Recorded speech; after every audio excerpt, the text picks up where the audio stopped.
Okay. All right. Hello, everyone. The time is now 7:02. I'm calling the meeting of the Public Works Committee to order. Today is Tuesday, July 7th, 2020. I'll start off by taking roll. George Sirenides, I'm here. Ms. Smith? Here. Mr. Keegan? Here. Mr. Langella? Here. Mr. Livingston? Here. Ms. Young? Here. And Mr. Theodorides? Here. All right, we're all here. We have a quorum.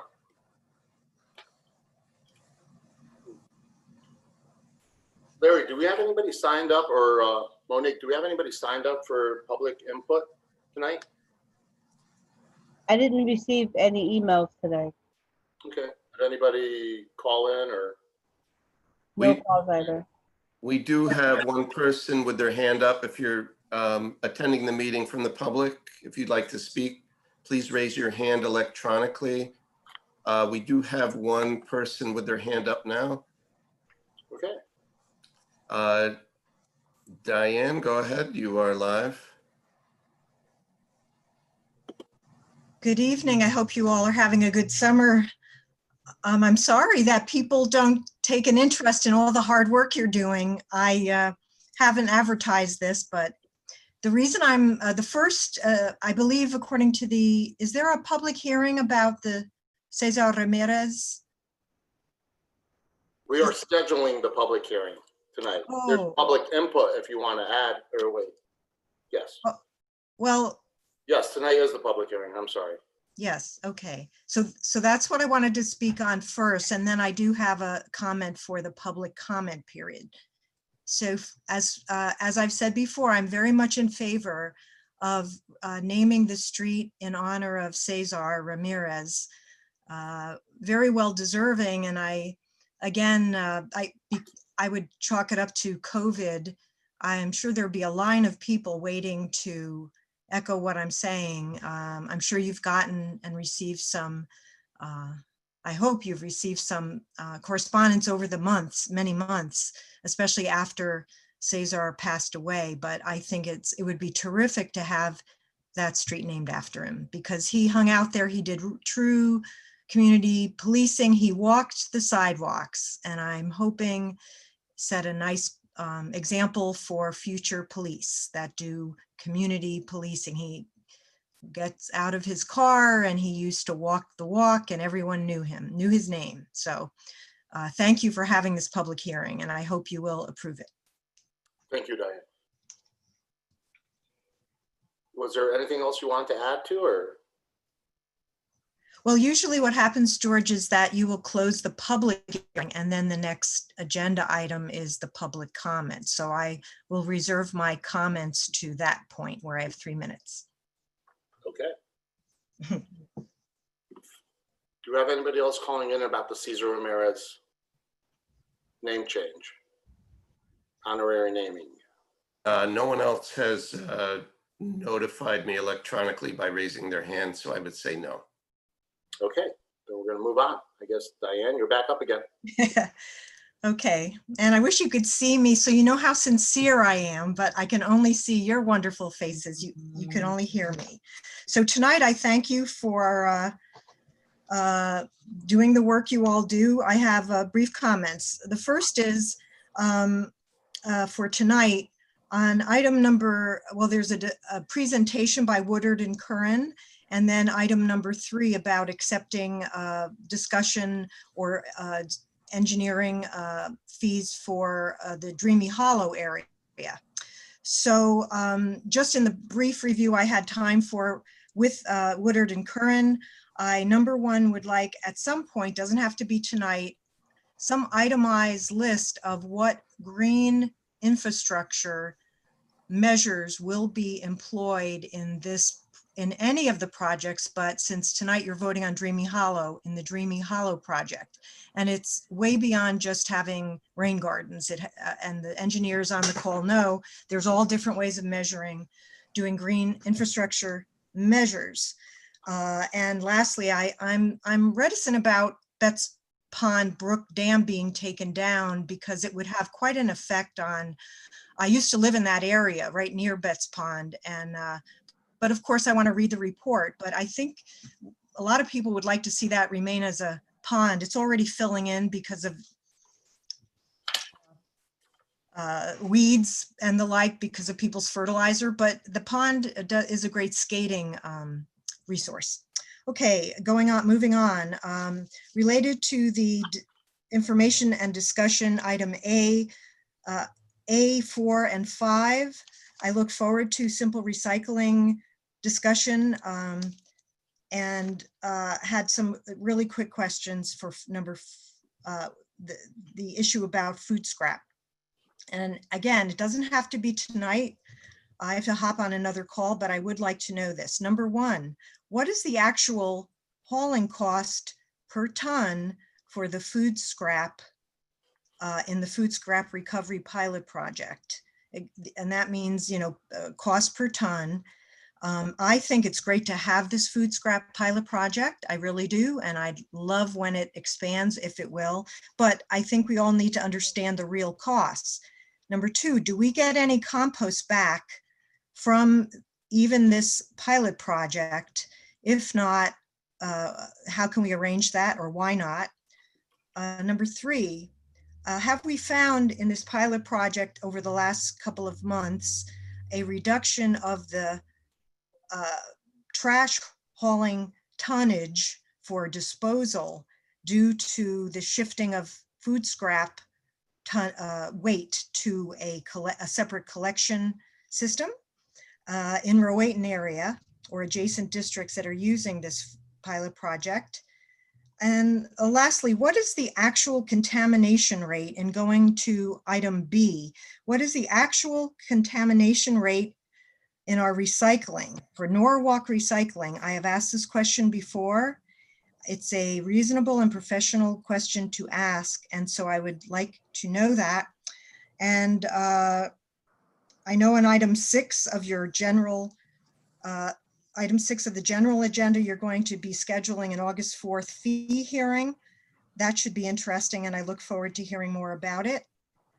Lastly, based on the minutes that you all have in front of you, no one has reached out to me from the staff to talk about the information I supplied and also put in writing. There has been no call to me. Chris, Torrey, and Jessica have not done so. Regarding, I'm sorry, Diane, regarding what information? In the minutes, it says when Anthony is discussing the solid waste report, I don't think Jessica was at that meeting last month, but it was stated in the minutes that a staff person would definitely get back to me. The only correspondence I've received since in May, I think it was May 16th or 19th, is that Jessica received a PowerPoint presentation, but we have not, no one has reached out to me to discuss, even by Zoom or by phone. So I just would love to have that happen. It's been over a month, but it has been a month since Anthony mentioned it, and I look forward to having those discussions because I believe that they would yield some really good benefits for the city of Norwalk and for the citizens, and to save money. So with that, I wish you have a wonderful evening. All right, thank you very much. Thank you, Diane. All right, is there anyone else for public input?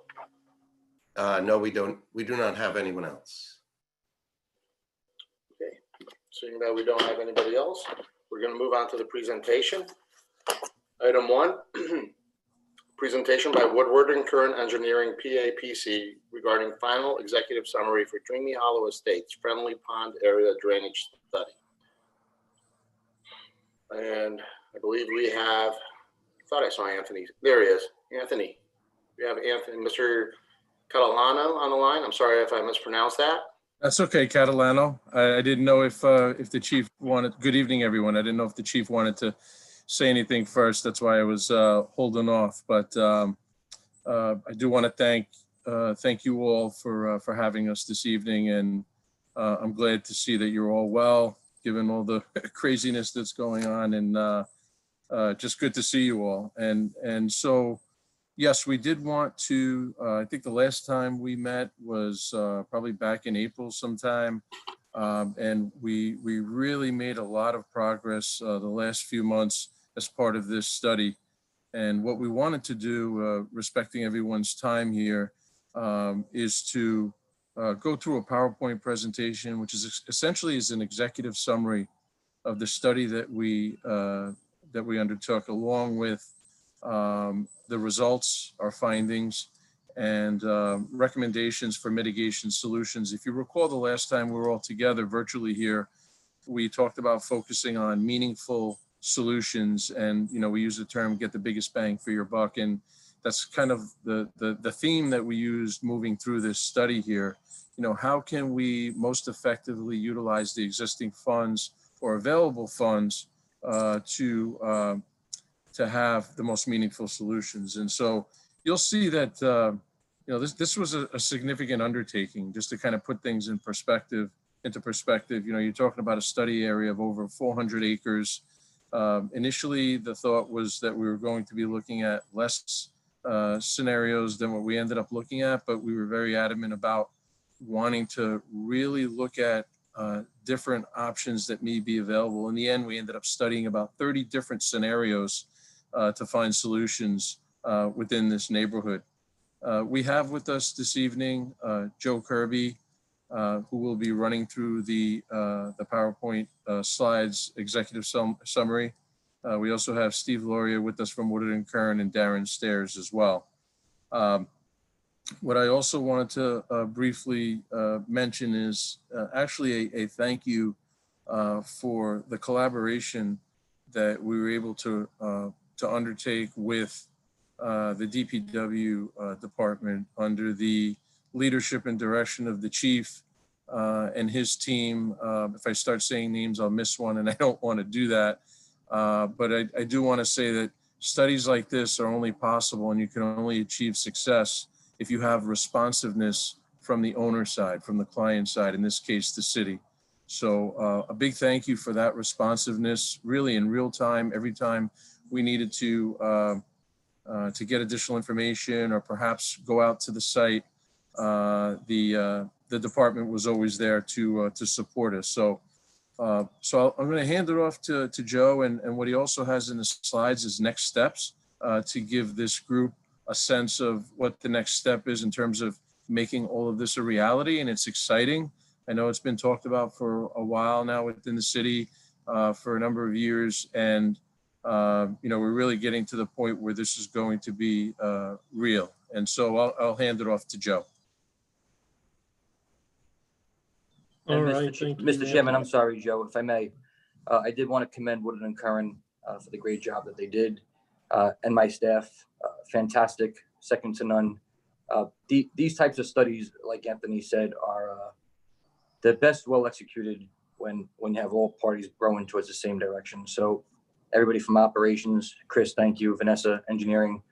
I've worked for 3 other municipalities, and I have to say that, and I've said this before, that this public works is second to none, but Woodard and Curran is very diligent in the fact that they took advantage of the resources that we had. Engineering, again, did a phenomenal job. We didn't want to rush the study, which is why it took a little bit of a longer time than expected. But what we wanted to do was we wanted to come out with a solution that maybe doesn't eliminate the flooding completely, but it significantly mitigates the flooding for a large number of homes. Again, when I say mitigate, reduce, it's virtually impossible to eliminate flooding at any source, especially given development over the last 50, 60, 70 years. But, you do these studies to understand what works and what doesn't work. And what Woodard and Curran did was, when they ran the iterations, they actually went through a lot of scenarios that didn't work. And towards the end, it was a little bit frustrating for everybody, because then we realized, okay, it's not any one solution. It was a combination of different scenarios. So what you're going to see in the presentation is a little bit of fixing pipes in one area, a little bit of dredging one channel in a different area, which is a work that we're doing right now for Friendly Road. You're going to see a combination of different things. So I like the fact that they study different areas and different approaches, and there's not just one solution in one location. So part of learning what works is by learning first what doesn't work, right? So they really did go through, I think, Anthony, and you could correct me if I'm wrong, at least 30 to 60 iterations of different scenarios and permutations that models take hours to compute and days That's and correct. weeks. So, I mean, think of it like a big supercomputer. Maybe it's not a Bill Gates NASA type of computer, but these models take longer to run the bigger the drainage area is, which in this case, the watershed is about 400 acres. So we wanted to get this right. We have $4 million approved this year for watercourse maintenance. And we didn't want to misspend or misappropriate the funding on an alternative that's not going to work. So while it may not eliminate the flooding, it will significantly reduce the flooding. And I've seen the presentation, so is staff. I'll let Woodard and Curran get to that now, but they put a lot of time and effort into making sure this was right. And a lot of times municipalities, they band-aid things and sometimes they're quick fixes and there's a time and place for that. But for a capital project that's $4 million, we want to make sure we got this right. So without further ado, Anthony, thank you and your staff. And again, Vanessa, thank you very much. Chris Torrey, fantastic. Without you guys, this department would not be where it is. So Anthony, thank you. Thank you, Chief. And I'm going to hand it off to Joe Kirby. All right, thank you. And thank you, Chief, for those kind words. So let me see if I can share my screen here. And I guess just the entire screen.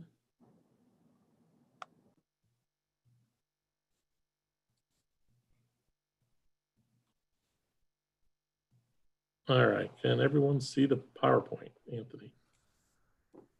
No, I think that Larry has to give you that access. Larry, do you mind give Joe access? So Yeah, we can everyone share the has screen? access. I set it up prior to the meeting, so Okay, thank you. anyone on the panel should be able to share. Can you see the PowerPoint? No. All right, let me try this again. All right. There it is. It's coming up now, Joe.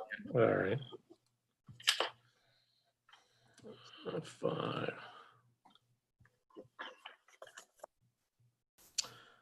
All right, thank you. Let me get everyone out of the way here. So again, this is an executive summary. It's a summary of what we've discussed in the past, but also with a little bit more on results and what were the improvements that we're proposing be completed to help mitigate the flooding. So as we've discussed in the past, we did the Dreamy Hollow study area, Dreamy Hollow neighborhood, which goes from the north here up at Wolf Pit School all the way down to the Norwalk High School down here. Includes Andrews Field, includes Friendly Pond, Dreamy Hollow condominiums is right here. Some of the major areas of flooding and concern are Saddle Road, CC Way, Surrey Road. We did do a whole bunch of runs, but we focused on a design storm of the 25-year event, which was about 6.4 inches of rain. And again, over approximately 400 acres, that gave us about 133 acres of floodplain. And the important thing here is on average, it has a depth of 0.9 feet, so under a foot. So there are some deep spots, of course, Andrews Field, Friendly Pond, up behind here in Saddle, up behind those houses there's some deep water. Up here, there's a pocket of deep water. But primarily, we're dealing with a lot of shallow flooding, unless we're in the channels. And with a lot of shallow topography. So it's hard to get the water to move out of this basin. We did get a good bit of infiltration and ended up with about 121 acre feet of water. If that means anything to you, depending on which numbers you work in. But as the chief said, we did run lots of simulations. We run a combined 1D, 2D model. The model itself allows us to run rainfall on the surface, basically the surface of the ground, the 2D part, which you can see here on the right side. The water starts to piles up here in Friendly Pond, then eventually runs out to Betts Pond Brook and down to the river. We ran about 20 different improvements in over 30 different scenarios. So I did a lot of watching of these videos, and the advantage to this type of modeling is we can make an improvement here at the outfall of Friendly Pond, and we can see the impacts of that improvement throughout the system, throughout the upstream of it, in our areas of concern, and downstream as the water flows out to the river. In the bottom left here, this is the 2D part. This is the 1D part. This is all the pipes and catch basins and culverts and bridges. We also build into the system. They work together to move the water. And a lot of what we're looking at here, if I back it up, it might be hard to see, but there's a pipe here, and we're looking for a lot of this when we're playing these, and the water is running in the wrong direction initially. And this is because we have some adverse slopes in this area. Some pipes have settled, and it's filling up this area behind the houses on Saddle Road. And that was one of the problems we're looking to resolve. So as Chief said, we did do a lot of modeling and went through a lot of different scenarios to come up with what we're proposing. In general, we found, again, it's a very complex system. It's hard to move water through this system. So we needed to look at this as take a three-pronged approach. We needed to get water from Friendly Pond to the river. Of course, it outfalls to Betts Pond Brook. Up here, the ponding area comes through the culvert, goes over the dam, and then down to the river. The southern end of this Betts Pond Brook is quite steep, moves a lot of water, does a really good job conveying things. But behind that dam, we're really seeing a pretty good backup of water. In previous studies, they saw over 2 feet of water being backed up all the way through the culvert and up into this ponding area. And the more water we throw at it, it's kind of the more that happens, the more water we see ponding up here. So even if we move water out here, if we can't get it down to the river just as quickly, then we're just causing flooding in other areas. So we need to also look at improving water flow through Friendly Pond. Friendly Pond, as everyone knows, hasn't been a pond for a long time, but it's full of brush and sediment and silt and pretty well filled in. The city has ongoing project of removing the sediment and clearing all the channels. That's going to go a long way to helping us convey water through this pond. So once we have this path that allows us to get water down to the river in a fairly short amount of time without backing up too much, we want to improve our flow from the areas of concern up here in Saddle and Surrey down through into Friendly Pond, so we can take advantage of this flow we now have going to the river. And so that's the third step, improving. And so we're looking to improve some trunk lines, put in some interconnects, and do the improvements to help reduce the flooding. So getting to the specifics of the proposed improvements, we have 4 that we actually put together here. The 5th one, of course, the city is already doing, improving the channels through Friendly Pond. To go through our list, we're looking at removing the dam on Betts Pond Brook. There's a large culvert here under Blake Street. This culvert can move a lot of water, but it doesn't because the water backs up from this dam all the way up through into this ponding area. So eliminating that will eliminate a lot of the storage that's being forced up here. There still is some storage created by this culvert, but not as much as being created by this dam. This dam is actually backing water up through the culvert. The next step of helping us move water from Friendly Pond is improving this outfall. The pipes under Dry Hill Road are undersized, really just due to age and how long they've been there. And they could be put in at a little bit better slope. Currently, we have about a foot difference in water surface elevation across this pipe, which tells us that we're backing up a good bit of water in Friendly Pond. We want to alleviate that backup. So we're going to upsize these pipes and make the conveyance. There is a catch basin here, but we want to make that transition a little bit smoother through that system. So it's a short system, should be just a replacement and upsizing of that pipe. Once we have that done, again, we have better flow to the river. We're looking at improving conveyance from our challenge, areas of interest down through to Friendly Pond. So we're looking at replacing this trunk line here that goes up Friendly, across Daphne, and onto Saddle, and then back through and interconnects into other drainage back in here. We're looking at doing that really because we're looking at moving this water. This is the area in which the water was flowing in the wrong direction. It was filling up behind, again, these homes here on Saddle. And so we're looking to get a much better flow path to move water out of these areas and improve the drainage into Friendly Pond. And then finally, to adding to that, we're looking to put in this interconnect. Currently, there's a pipe system that comes down the hill here from Clara down to Saddle and helps fill this area of houses, and behind the houses, basically a pond, several feet of water.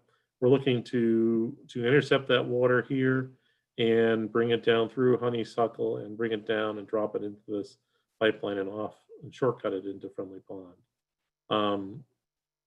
And so that will be another improvement, and again, help to reduce the flooding here in this area. So from that, looking at the results, the color map here on the right-hand side, the green through pink are improvements, reductions of flooding. The red are increases in flooding. Some of these increases are just because of the dredging that went into place. The ponding over here, this is real. It's not substantial, but it is because we're moving water out of Friendly Pond at a higher rate, and we will validate this. This red line here is important to remember that we did a lot of detailed study over here. This is our study area. This is our focus area. This was just our outfall. We tried to build a conservative outfall. So we will validate this as part of design to make sure we're not increasing flooding on these houses. And in somewhere in the system, there is some deep flooding, but it's primarily in the channels. But these altogether, these are giving us anywhere from, basically, 0.3 feet to 1.5 feet of reduction in flooding, primarily in the area of ponding behind Saddle. And these homes, this area can have up to, I believe, about 4 feet of water in it, ponding behind the homes. And this will be a substantial reduction in flooding there. Substantial reduction up here in Clara and in Honeysuckle, reducing these two ponding areas that have been ponding up water, trying to get down into Saddle. And again, removing that flow path down to Saddle and getting it to Friendly Pond quickly. When we're looking at this, we don't just look at depth. We also try to look at, what are the impacts? How many houses with reduced flooding? So for these first 4 items here, these are the improvements: trunk line upgrade, the diversion, Friendly Pond improvement at Dry Hill. So this is the Dry Hill pipe, and then the dam removal. And we look at how many buildings have reduced flooding. And then we also look at how many buildings are completely removed from the floodplain. And then the bottom here, this is all those working together, all those improvements working together. This is not an additive calculation. So it's not, 1 + 8 = 9. There's only 8 homes that are actually completely removed from the floodplain. Because again, the model we're working with allows us to look at the whole system as a whole and as you make improvements on one side, you might be, the expression is squeezing a balloon. You might reduce one area, but increase another area. And so it helps us look at that. But overall, within our study area, we're having significant reductions in flooding.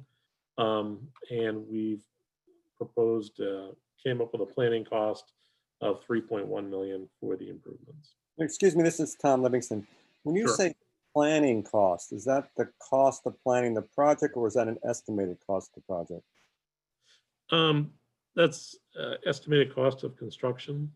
Okay, so that would be the work. Okay. Right. That would be everything, because I mean, that's $60,000 a house, right, essentially?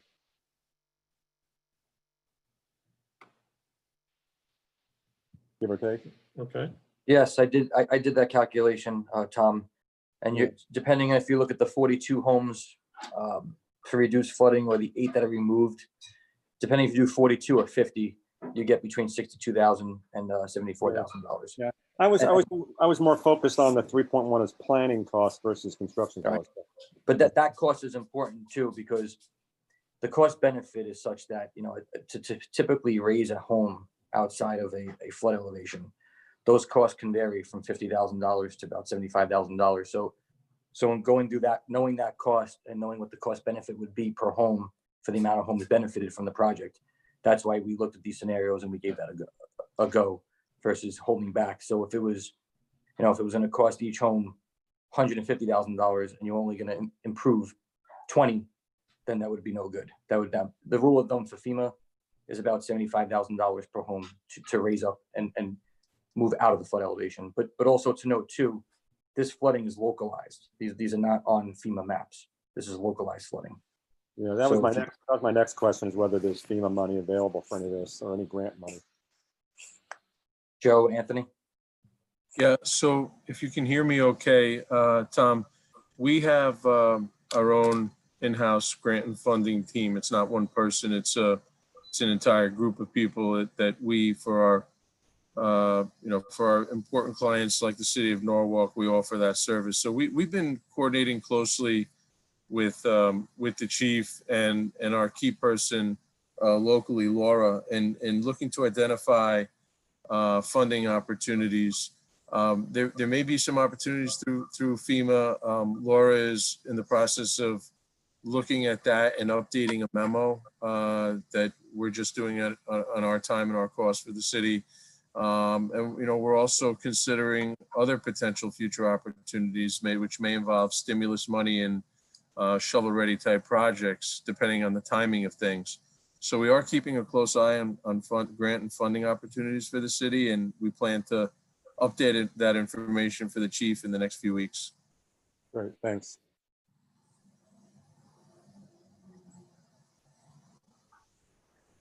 Okay.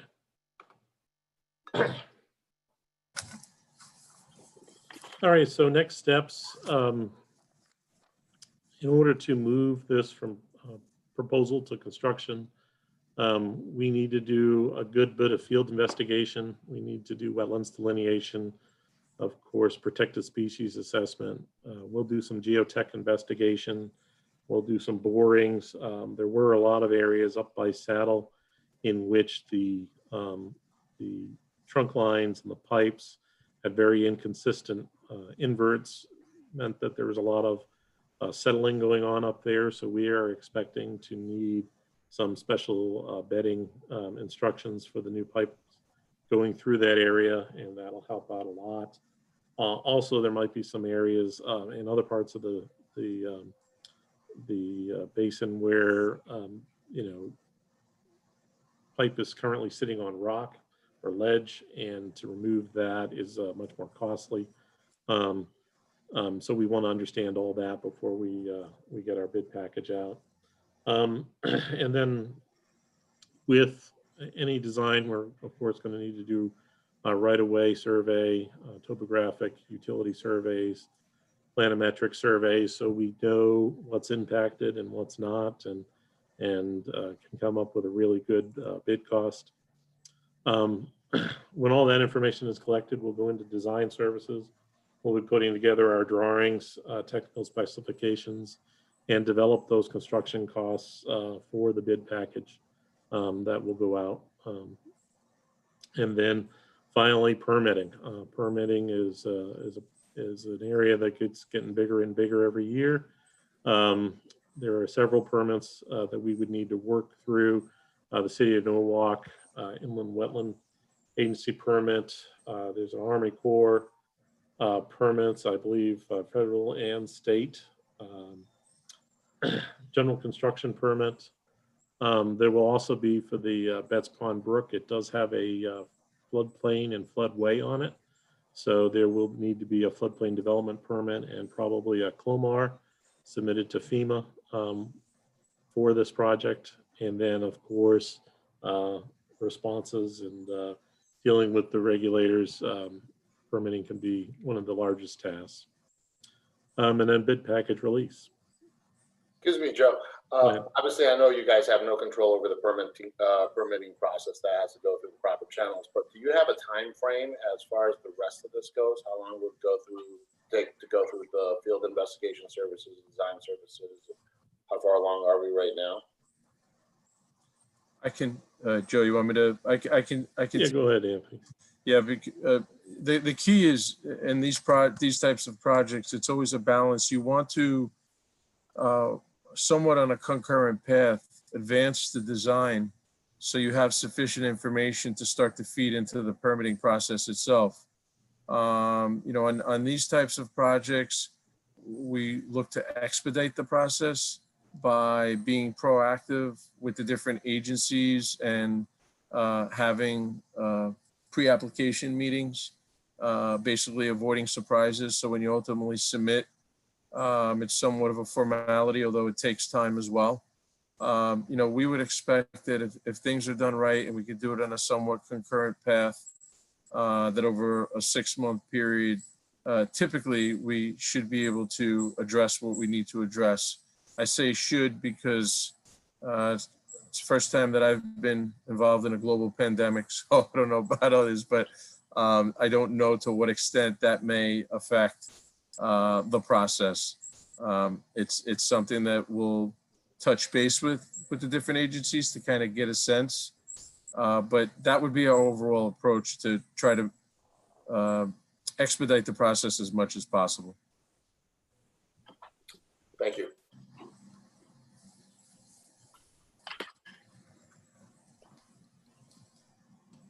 And I think we're, Yeah, that's it, right, Joe? I was going to see if there's any other Yep. questions, or if we could throw it back over to the chief. I see Councilman Livingston's hand up over there. I don't know if he's just waving at me or if he has. No, George, I'd love to wave you. No, just a question. And we talked about this a little bit last time. And I know you're working off the 25-year flood, and that's the standard in the department. Is there any benefit to looking at a 50-year flood, 100-year flood, storm? I mean, sorry, not storm. You know, the rain's going to get worse, right? And I just want to think about talk about how I should think about this in terms of 25-year versus 100 versus whatever. So that's the other balancing act, quite honestly, Tom, in that, you know, typically the way we look at things, you know, we want to have meaningful results, but be as responsible as we can from a financial standpoint. And what do I mean by that? You know, once you start to look at designing for higher storm events, the solutions that you develop end up being significantly more in cost for a much smaller benefit. I'm not demeaning that. I say, you know, smaller. I mean, anything that's improved is a good thing. But again, it's that balancing act of, you know, how much more does it make sense to spend to get some small incremental improvement beyond what we would see for, say, evaluating a 25 storm. And similarly for a 100-year storm. I mean, it's you know, it's something that other municipalities are looking at as well. And you're right. For certain, in certain instances, you know, they may require that a 50-year storm is considered for perhaps, you know, smaller type issues where you have my residential improvement and other things that may involve addition of impervious surface, and there might be some smaller increase in capital costs to look at a 50-year, but then there's just it makes much more sense. In this case here, if we started running everything on a 50 or 100-year storm, you would just see the costs just start to go up, and then you'll see the results and say, you know, what are we really doing here? So we used our professional judgment. We also work very closely with the city's engineering department to strike that balance. Okay, thank you. Okay, is there any other questions? I can't see everyone, so if there are, please chime in. I don't see anybody raising their hands. I don't believe there are. If that's the case, we're gonna finish with the presentation and move on. Okay, moving into new business. Item number 1, approve the minutes of the Public Works Committee meeting of Tuesday, June 2nd, 2020. Would someone like to give me a motion? I'll move it. Thank you. Let it show that Mr. Livingston made the motion.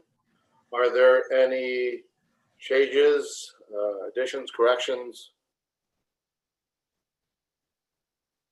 Seeing none, I'll ask for a vote. All in favor?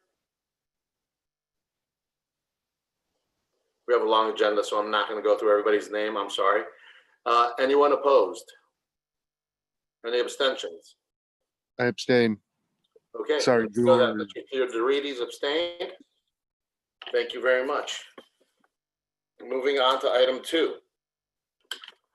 Very quickly, I also see a number here on the panel list. I'm not sure who it is. Can we identify number 914-355-9882? I just want to know if it's one of the engineering team or. Yes, hi, this is Steve Loria with Woodard and Curran.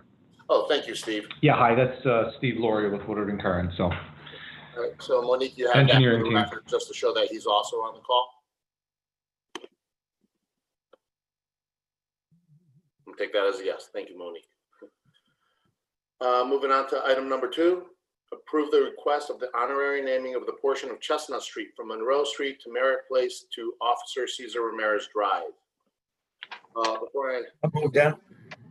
All right, let us show that Mr. Keegan moved the item. Before we go on to that, I know this has been a little touchy of a subject. Obviously, we looked into making an ordinance change, which we're not very big on, and we try to avoid because obviously that's there for a reason. But like Diane said, and many other people have voiced their opinion, this is a special and particular case, and the outcry from the public was enough to add this and try to move it along faster.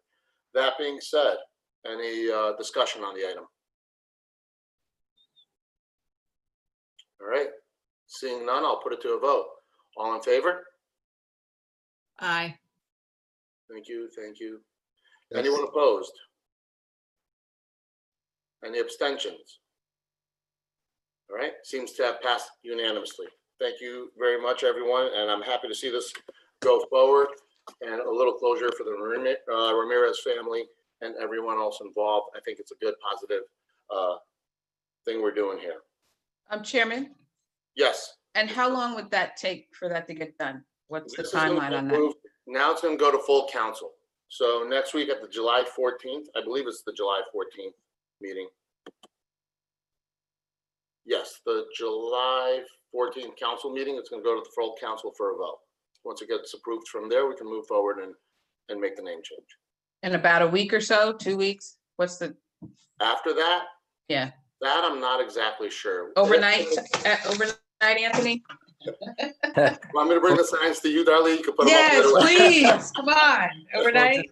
Just to provide some background, if it gets approved from the full council, I've spoken to the mayor's office, and I believe the family would have liked to have done something in September. They want to wait until COVID hopefully kicks down and not to put anybody in jeopardy or any kind of risk or exposure. So the signs, once it's approved by full council, can be fabricated within a few weeks. There's only 4 of them, and they will look like the same signs that are in City Hall for the Honorable Frank Esposito way. Same dimensions, same font size. But I believe the family wanted to hold off Wants to until a wait. later date. Understandable. That's a good point, Anthony. Thank you very Thank much. you. You're welcome. Safety first. So from here, it goes to the full council, and once it gets approved, obviously, September will hopefully be the date. Okay, item number 3, authorize the mayor, Harry W. Rilling, to execute a second amendment to the Woodward and Curran Agreement dated August 12, 2019, to provide an on-call professional engineering services for the storm drainage system evaluation in accordance with scope of services task order 1E Dreamy Hollow Drainage System Improvements dated July 1st, 2020, for a sum not to exceed $578,886. Accounts noted. Technical correction of the Common Council action of March 12, 2019, item 7C4. No, that's another item. Sorry, George. Oh, is it? Yeah. you Yes, finished Mr. with Chairman, accounts. they're separate items. Ah, you guys snuck it in under 3 for me. Okay, we'll save that for later then. Monique, will it be possible for you to share the agenda with everyone? Okay, I'll try. Okay, thank you. If you can, that'd be great, just because we have a long one. I mean, I'll still read it off, but it'd be great for everybody to see it too. Thanks again. Can I have a motion? Would anyone like to move that? Item 3. Move it. Thank you, Ms. Smith.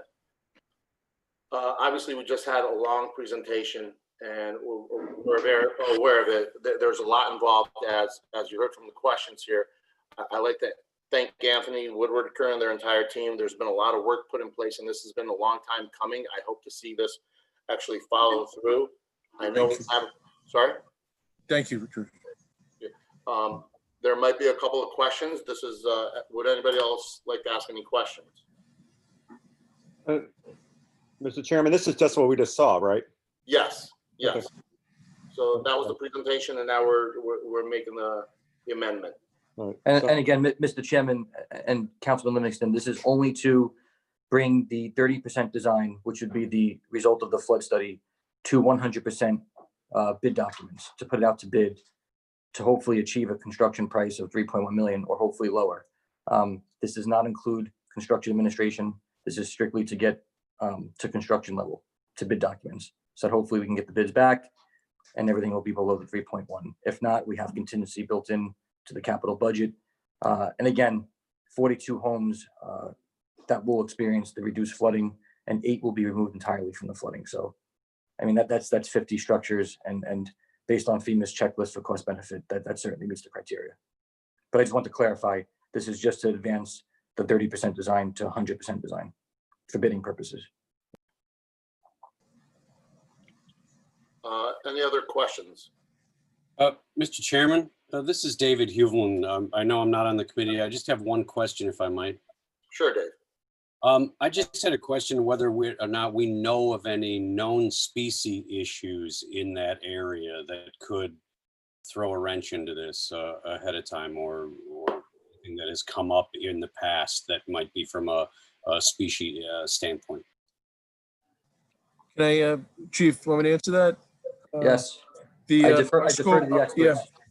Yeah, you'll see our scope of work, which is very detailed. This is Anthony Catalano, by the way, at Woodward and Curran. Very detailed, does include an evaluation of existing species, where our approach really is to look to address everything that needs to be addressed so that the city can move forward with confidence from a compliance standpoint. So we are being sensitive to that, and that is included as part of the study, as well as the extensive permitting piece as well. Thank you. Yeah, I saw that in the proposal. The question was whether or not we had ever had any issue in the past in that area with any species. That was, I'm assuming no then. Yep, that I couldn't speak to, except that if anything were to come up during that assessment, we would discuss that with DPW, but I couldn't speak to the past. Great. Thank you very much. You're welcome. I'm pretty sure there's some new species there now that it's all flooded and all that extra water was added. Okay, any other questions or comments? Again, I can't see everyone, so please, if there's a question, just speak up and I'll recognize you. Hearing none, I'll put it to a vote. I can't see everyone, so I'll do a roll call. Sorry, guys. We're gonna be here a little bit longer. Ms. Smith, Yes. Mr. Keegan, Yes. Mr. Langella, Yes. Mr. Livingston, Yes. Ms. Young, Yes. Mr. Theodorides, Yes. and I'm a yes. So that makes it unanimous. Thank you. Item number 4 that I jumped a little earlier to. As you can see, there's no 4 next to technical correction. So 4, technical correction of the Common Council action of March 12, 2019, item 7C4, to add accounts designated for the repaving of the Firehouse Apparatus Maintenance Building parking lot located at 100 Fairfield Avenue, account number noted. If you don't mind, I'm going to move 4A and B together. Authorize the mayor, Harry W. Rilling, to execute an agreement with Deering Construction, Inc. for project PM 2019-1 pavement management program for a sum not to exceed $4,538,688.50. Accounts noted. 4B, authorize the Chief of Operations and Public Works to execute order on the contract with Deering Construction, Inc. for project PM 2019-1 pavement management program for a sum not to exceed $453,868.85. Accounts noted. All right. Is that last part of that? Anthony? No, Mr. Chairman. So just to give a little bit of background, the fire department has included a capital projects funding account or funding code to incorporate into our current paving management program. The fire department is in dire need of having their apparatus maintenance building lot reclaimed and repaved and improved. So they have provided us with an account code for the amount of $21,154 to add to our pavement management program, which I believe we'll speak later about the paving status, but the fire department's lot will be paved this week. So that's a little bit of the background. So it's just an administrative change to the accounts that were currently approved by the committee and the council for expenditure under the pavement program. Okay, well, first off, would anyone like to move that? I'll move it. Thank you, Mr. Livingston. So as you heard from Anthony, this is part of the project for the fire department's parking lot. Are there any questions?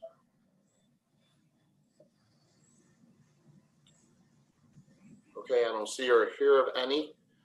This is great that we can help them out and get this project done because I've seen the lot. It's in dire need of repair. And I think it's a great move for us to come along and help get this done on a timely manner. So, was somebody trying to say anything while I was talking? Or okay, good enough. I'll put it to a vote. At this point, Ms. Smith, Yes. Mr. Keegan, Yes. Mr. Langella, Yes. Mr. Livingston, Yes. Ms. Young, Yes. Mr. Theodorides, Yes. and I'm a yes. So that passes. Thank you very much, unanimously. Okay, so my numbers are a little messed up here, Anthony. I just want to make sure I'm getting this right. So Sure. Number 5 is the technical correction for the Common Council action for item 7A1. Right. So if you look at item number 5, And right it goes above, along with the full 5, right? And Yes. so it's, okay. All right. So item 5, technical correction of the Common Council's actions of December 10, 2019, item 7A1, to add accounts designated for LED streetlight conversion design, account number noted. And I'm just going to read on to the rest of number 5, authorizing the mayor, Harry W. Rilling, to execute an agreement between the city of Norwalk and Southport Associates PC for the professional engineering services for the design of the historic street light system on Wall Street for a sum not to exceed $16,800, account noted. All right, Anthony, clear this up for us. okay. So basically, Mr. Chairman, this has already been, this expenditure of $16,800 has already been approved. We used an operating budget code or a general fund budget code, which is indicated below by the 01, the first 2 numbers. We've subsequently identified a capital project code, which always begins with 09 as the first two numbers for the expenditure. The reason being is after I first started, probably several months after, Eversource had indicated in the territories that they're responsible for that they already had almost completed, I think it was about 80% complete as of last June or July, LED conversion for their streetlights. So we had already put a capital project in before I came here. There was already a capital project approved for an LED street conversion light study. Fortunately, by the time we found out about Eversource's work, it was 80% complete, and subsequently it is now 100% complete. So we would like to incorporate the capital funding that was originally allocated for the study into the actual design implementation of the historic street lighting on Wall Street. And just for everybody's orientation, this is for Wall Street between Belden and East Avenue. So the contract with Southport Associates is to basically develop a corridor, a lighting plan for a corridor that stretches from Belden to East Avenue that will show the placement, the type of light, the height for any of the historic street lighting proposed in the future, whether it be by the city or by a future developer. And that kind of ties in to the LOSIP LOTSIP grant that we currently have before CONDOT for improvements between Brook and Main along Wall Street, which I think is about a 500-foot stretch. So we thought for economies of scale, while Southport Associates is designing the 500-foot section, it would make sense for them to extend from Belden to East Avenue for a nominal price increase. So you're not really approving the contract, it's just the addition of a capital funding code that we identified later on. Okay, so first off, it looks like Ms. Young wants to move the item. Thank you. Oh, I just have a question for Anthony, and I should have Sure. probably seen this before. Anthony, are those street lights, the historic street lights, the same as the ones that are in Sono area? Or they're different? They are close to.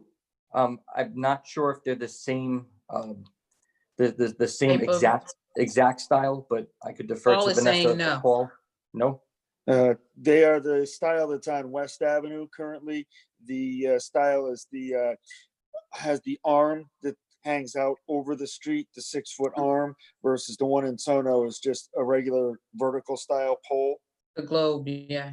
And the arm, it gives you the ability to get more light with less fixtures. So we were going to match the style that's used on the West Avenue, which ties right into Wall Street. Right, and Paul, the style down in Washington and Sono, that's more of the acorn style, correct? Yes. So there's no throw arm forward. There's no arm on it. It's just a vertical pole with an acorn style fixture at the top. And you're saying the one with the acorn fixture, it has more, provides a wider swath of lighting, or is it just, it's just different? In order to get the wider swath of lighting, you've got to get the poles taller and the arm out over the street. Right. So what you just said about the Washington Street style, it actually gives less light and you need more. Right. Absolutely. Okay, thank you. That's it, George. Okay, any other questions? Seeing or hearing none, I'll put it to a vote now. Ms. Smith, Yes. Mr. Keegan, Yes. Mr. Langella, Yes. Mr. Livingston, Yes. Ms. Young, Yes. Mr. Theodorides, Yes. and I am also a yes. Great. Okay, passes unanimously. Moving on, we're on item number 6. Discuss and vote to schedule a public hearing to increase the fee for accessible solid waste from $85 a ton to $90 a ton to be set by the Department of Operations and Public Works fee schedule. The public hearing is scheduled for Tuesday, August 4th, 2020 at 7 p.m. by video conference and teleconference. Would anyone like to move that? Mrs. Smith, I'll move it. All right, thank you very much, Ms. Smith. So this is something we've discussed in the past. As we all know, the cost of garbage is going up. I'm gonna let Anthony or Jessica, whoever wants to take this, go a little bit further, but all we're essentially trying to do is match our expense. We're not, even though we're raising the cost, we're still gonna keep the 1 ton free for the residents, but we are just gonna match our costs, so we're not coming out of pocket. The city's not coming out of pocket at the end of the day. Who would like to take it from there? So Mr. Chairman, just to keep it brief, I know the committee has seen this and has questioned this before, but so the current cost to remove municipal solid waste, to transport and dispose of is $93 a ton, and that's our contract price effective July 1st with city carting. We currently charge residents $85 a ton. So the thought here was to do a two-phased approach. So currently we pay $93 a ton. Next July, we'll pay $95 a ton, right? So that's a $10 difference. So the thought was to increase halfway, $5 to $90 a ton, subject to the committee's recommendation and approval to council, and obviously the public hearing. To raise the fee from $85 to $90. Then next year, we would increase the fee from $90 to $95.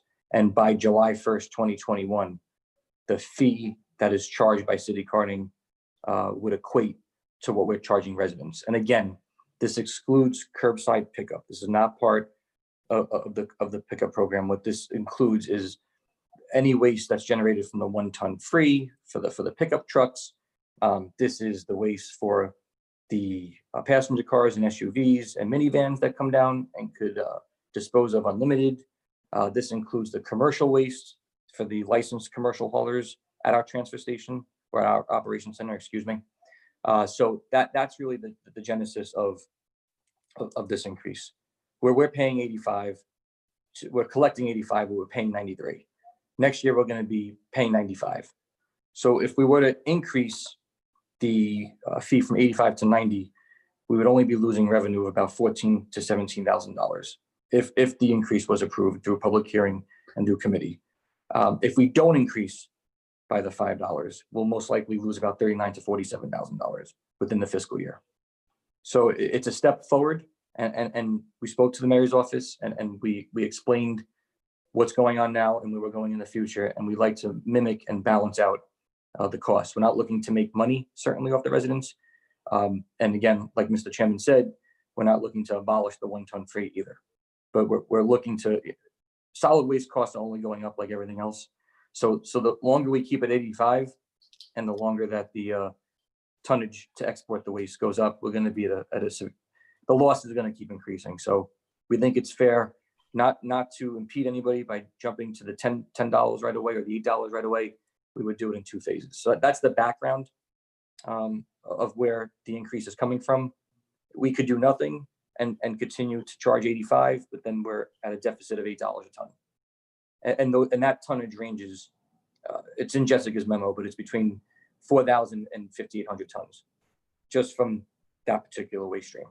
And again, that excludes curbside pickup. That's part of that program. Just one comment. I understand this and it makes sense to sort of, spread the pain, if you will. When we get at the end of this, does it make sense to like permanently peg this to the cost we're paying?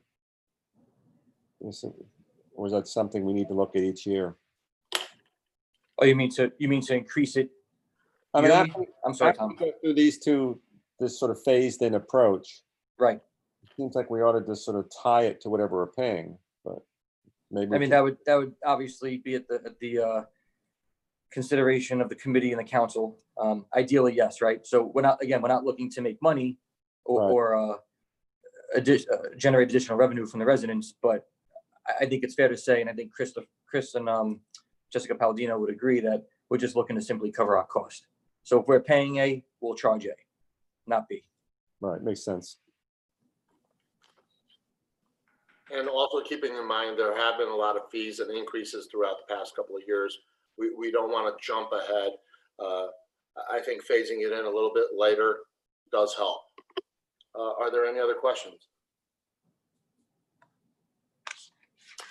Seeing or hearing none, I'm going to put it to a vote. Mrs. Smith? Yes. Mr. Keegan? Yes. Mr. Langella? Yes.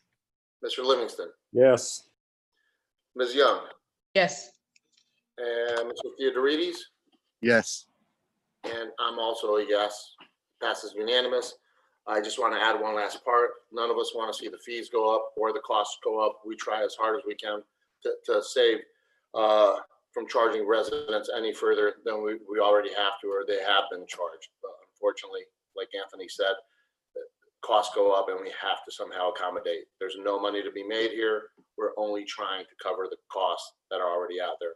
Residents with cars and minivans still get the dump for free. There's no additional cost. All right, moving on to the next item. Wow, there's a lot of items. Item number 7, authorize the mayor, Harry W. Rilling, to execute a right of access and entry agreement with Yankee Gas Services Company, DBA Eversource Energy, to use the property located at 102 New Canaan Avenue for the flare location as part of the activation of a 12-inch steel gas main located on Route 123. Who would like to move that item? All right, don't make me pick someone. Somebody raise their hand. Thank you, Mrs. Annie. Young. Give it to me, Annie. First. Thank you. I'm gonna start picking people out if you don't raise your hands. I'm just saying. I was muted. I'm sorry. I was like, sorry. Remember, I can't see you all at the same time. I'm gonna let, I think, Anthony, we have somebody here from Eversource tonight, Eric Anderson. Yes. And Yes, Anthony, are Mr. you Chairman. speak on this And- item? Yes, and just to give a little bit of background, this is for right of access and entry agreement for Eversource to occupy 102 New Canaan Avenue, which is on the Fire Station 1 lot, for work that Mr. Anderson will describe. And Vanessa, if you'd like to opine too, that's perfectly fine. But think about this work that's going to be described as when a municipality puts in a new water main, right? So when you after you put down a new water main, you flush the water main out, you flush the water through a hydrant to blow out any excess contaminated water and any air pockets. So very similar to commissioning a water main, Eversource has certain procedures too that they need to activate and commission new gas main work. Again, it's not water, you're not dealing with a liquid, you're dealing with a gas. Not being the Eversource expert, I'll defer to Vanessa and Mr. Anderson for further clarification on the scope of work. Thank you. So I just want to, thanks, Anthony. So, Mr. Chairman, I just want to add that usually they can do this test on our right-of-way. Unfortunately, on the 2 points, on the beginning and the end point of the new pipeline where they have to perform the test, there are a lot of trees, so it wouldn't be safe to do that, plus a lot of traffic and pedestrians. So that's why, and if it was that case, we could just issue them an encroachment permit because it would be on the right-of-way. Unfortunately, we cannot make it happen on the right-of-way, but they are asking to use one of our parcels. And that's why we need this agreement, because now we cannot issue an encroachment permit into our parcel. Another thing that I want to add is that they already checked with the fire marshal. The fire marshal is aware of this and also has no issues. So I can pass to Eric Anderson from Eversource Gas, and he can explain more about how the procedure will work. And also, of course, they will be responsible to be with their technicians during the test and also restore any damage that there may cause some burn on into the grass, and they're going to restore everything afterwards. So Eric, I know you're on the I'm call. here, If you want to yes. add and explain, thank you. Sure, I can further explain what we're going to do. So as you're probably aware, we are in the process of installing a 3-mile pipeline on Route 123 from Little Brook Road in New Canaan to Silver Mine Avenue in Norwalk. So we have a two-day activation process. As Anthony Carr explained, day 1, we purge the pipeline. We purge the air out of the pipeline and we fill it with natural gas. And that's done with a nitrogen slug for safety reasons. So that's day 1. That does not involve any work on the city's parcel. Day 2, it's very common practice with this type of pipeline, this size and diameter. We perform what's called a pickle and a flare. So we actually add raw odorant to the pipeline. We'll be adding raw odorant to the pipeline at the Little Brook Road in New Canaan, and we'll be purging that what's called mercaptan out of the city parcel down near Silver Mine Avenue. And we like to flare that. It's actual natural, it's gas and mercaptan mixed together, so it's a flammable mixture. We like to flare that mixture because it is raw odorant, and if the odorant gets into the air, there'll be a lot of nuisance odorant calls. So by safely flaring the mixture, we don't have any odorant calls from the operation. So again, as Vanessa mentioned, we need to access the property during the day for an 8 to 10 hour work period. By the time they set up, we actually do the flare, it'll be 2 to 3 hours, and they dismantle the equipment and the job is complete. So, and as mentioned here, the flares are about 10 feet above grade. And then, like I said, they're typically set up in the road right away, but it's not possible at either end of this project. We will have Eversource technicians there the whole time. And to mitigate any effect on the grass, the fire department has allowed us to use a sprinkler.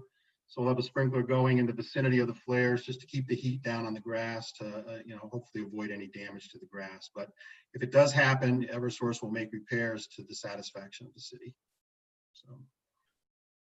So we have a hand up over here, Ms. Young. So I'm not that familiar with the area. How many homes are located, or are there any homes in the area? If I can share my screen, you cannot share a screen while other participant is sharing. It's well, there. Actually, oh, there you go. Monique, I think, is allowing you access right now. Okay. But Arlene, until we don't get the screen on, it's right where is the softball field behind the Firehouse station. Okay. On New Canaan Avenue. So it's just a plain field. That's why it's a very safe location. The only thing is that during that day that we do not have exact day yet, there will be no access to that ball field. And are we notifying the surrounding homeowners about what's going to happen just in case? Darlene, when you see it, it's right in the ball fields behind the there's nothing. fire department. Yeah, there is really nothing. Location to do that. So Yes. yeah, but when you see, Okay, so no phone calls from anybody. Well, we can't. I doubt it. Eric Anderson, Eric, we need your cell phone number right now. We can't promise that. So yeah, it'll be in question also. Yes, George, Tom Keegan, I have a question. Yes, Tom. That's a Little League baseball field. Have we consulted with Little League guys to see if there would be disrupted play or anything with them? No, we're gonna do the date that will be not disrupting to anyone. So Eversource doesn't have a final date yet. That's when they're gonna coordinate with us, and that's when we're gonna then coordinate with the other departments and then see a date that will work for everybody. So Tom, usually it will be, he may probably start in early in the morning, I'm assuming, right, Eric? That's Usually correct, your yeah. operation is early. So probably by end of 3-4 o'clock, they should be out of there. And it's only in kind of one field that will have no access. There are 2 fields on the same parcel. As soon as he puts the image up, but you have the package on you have the map on your package. We do. Eric, did you have that to put up? I didn't. Yeah, so I'm trying to, I can share my screen. So can everybody see this? Yes. So this is an overview of the project. I'm sorry, I thought I couldn't do this, but so the blue represents the existing gas main and the yellow represents the new gas main. This is the southern terminus of the new pipeline here. Again, as Vanessa mentioned, this area right in here is just too congested with power lines and traffic and what have you to set up 2 flares. So our proposal here is to tap into the pipeline and run a hose to this area here, a little better picture here. In this area between the first baseline, right field line and the firehouse, it'll be safe area right here. So there'll be 2 hoses here, the flares will be here. Our proposal is to flag off or cone off an area here and here, and we have a natural barrier here with the fence, and we can restrict access to this area here. This is a fire department parking lot, so I wouldn't expect anybody to be coming through this area here. All of our equipment will be carried through the fence here. We won't have any trucks or anything driving on the grass. And we are willing to, we can have some either police or we can have some flagmen or security people here just to keep people away if needed. But again, it'll be done during the day, during the week, during the day. The actual flare is about 2 to 3 hours, but they'll be set up and take down as well. So that's the Where's the Broad River Homes, the senior Broad River homes are housing? right here. Yep. This area right here. Yep. I would just tell them. Yeah, we can certainly, yeah, you're right. Being close to this, I would tell them. the location, they're going to look at it. Yes, we can certainly make notification to Broad River Homes. Is that a senior living place? Seniors, yeah. Okay, yep. Yeah, we can, I'll make a note of that. We can send them notification that when we're going to be doing the work. I can actually stop by and talk to them as well. Okay. But as Vanessa Thank you. mentioned, once we get a committee approval, we're a little flexible on our days, so we'll work with the Parks and Rec Commission, whoever, to decide on a day that'll be least disruptive to the city. That's fantastic. Are there any other questions? I'm sure the answer to this is yes, but the field will be restored. Yes, if there's any damage to, there'll be no excavation in the field. The hoses will be on the ground to the flares. Again, we're not driving any equipment. If the grass around the flares, because of the heat, little latent heat, deteriorates or dies after our operation's complete, we will replant the grass, replant turf, whatever needs to be done to the satisfaction of the city to make that area correct. Eric, do you have that picture that you show me about the same operation that you guys did in Stanford? Do you have it easy on your computer? Oh, I don't think I have it. Probably in an email I'd have to look for. Because I think this will give them, you know what I mean? Yeah. Let me see. Got a little off guard with my slides here. Let me see if this. Sorry, we've been hearing a lot about the state of that field recently. So yeah, I have a picture on my phone. I don't have one on the computer. I'm trying to find on mine. Hold on. Yeah, if you can find it on your email, yes. If you want, we can always email it later to the committee, just so they have it for their reference and an idea of what it is. I think I sent it to Mr. Broderick Sawyer, Fire Marshal Sawyer. Yes. So I'm trying to. Okay. So, And again, it does help to have the fire department right there. yes. So there's a picture of a typical flare we did in Middletown, actually, near CVH, Connecticut Valley Hospital.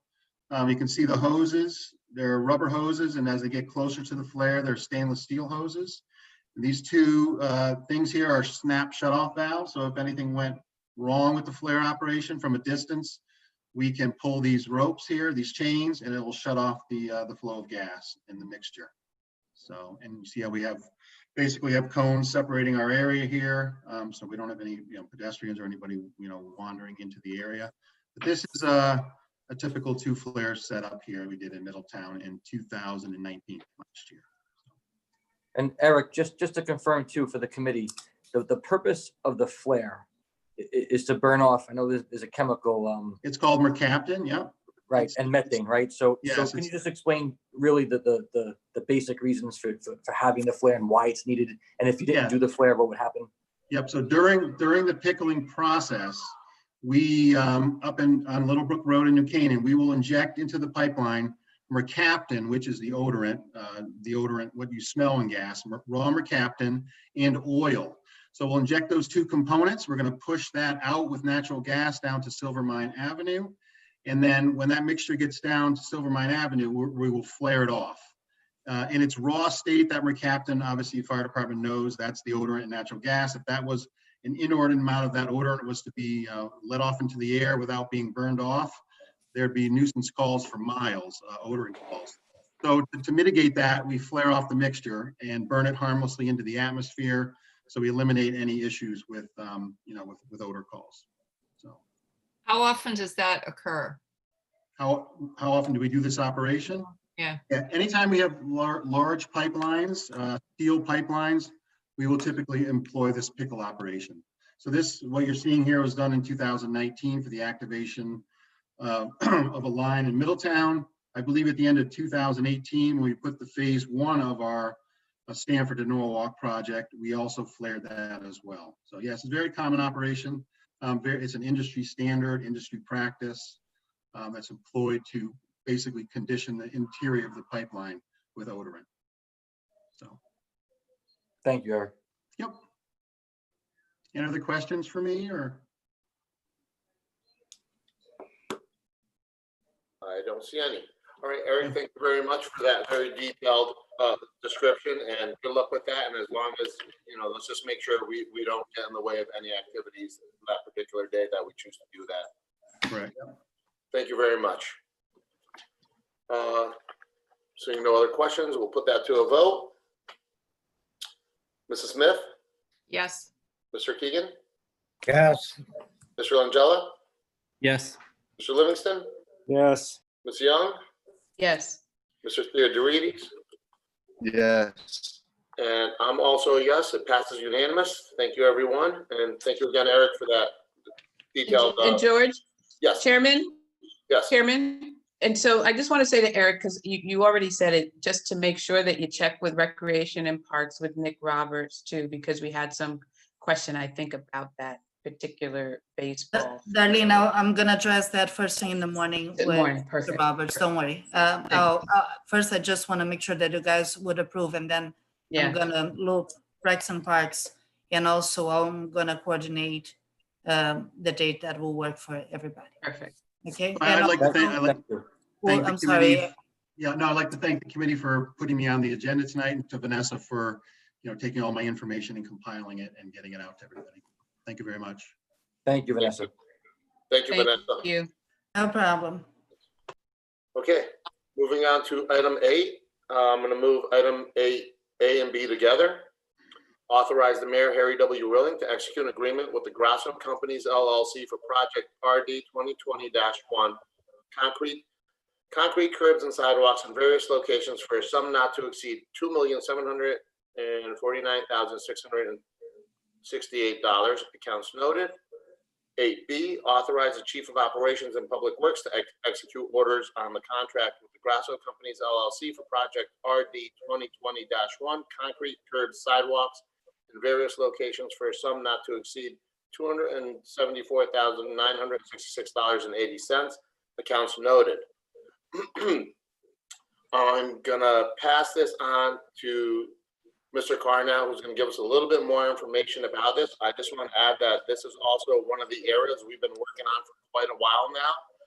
I know we've been trying to get those sidewalks done. This is primarily the Woodward area, and we've been looking to get these done for a while, so I'm happy to see that we're finally at that point. That being said, Mr. Carr. Yes, Mr. Chairman, you're correct. This Oh, contract. sorry. Would somebody like to move that? Sorry. All right, now, yeah, everybody. Thank you, Mr. Keegan.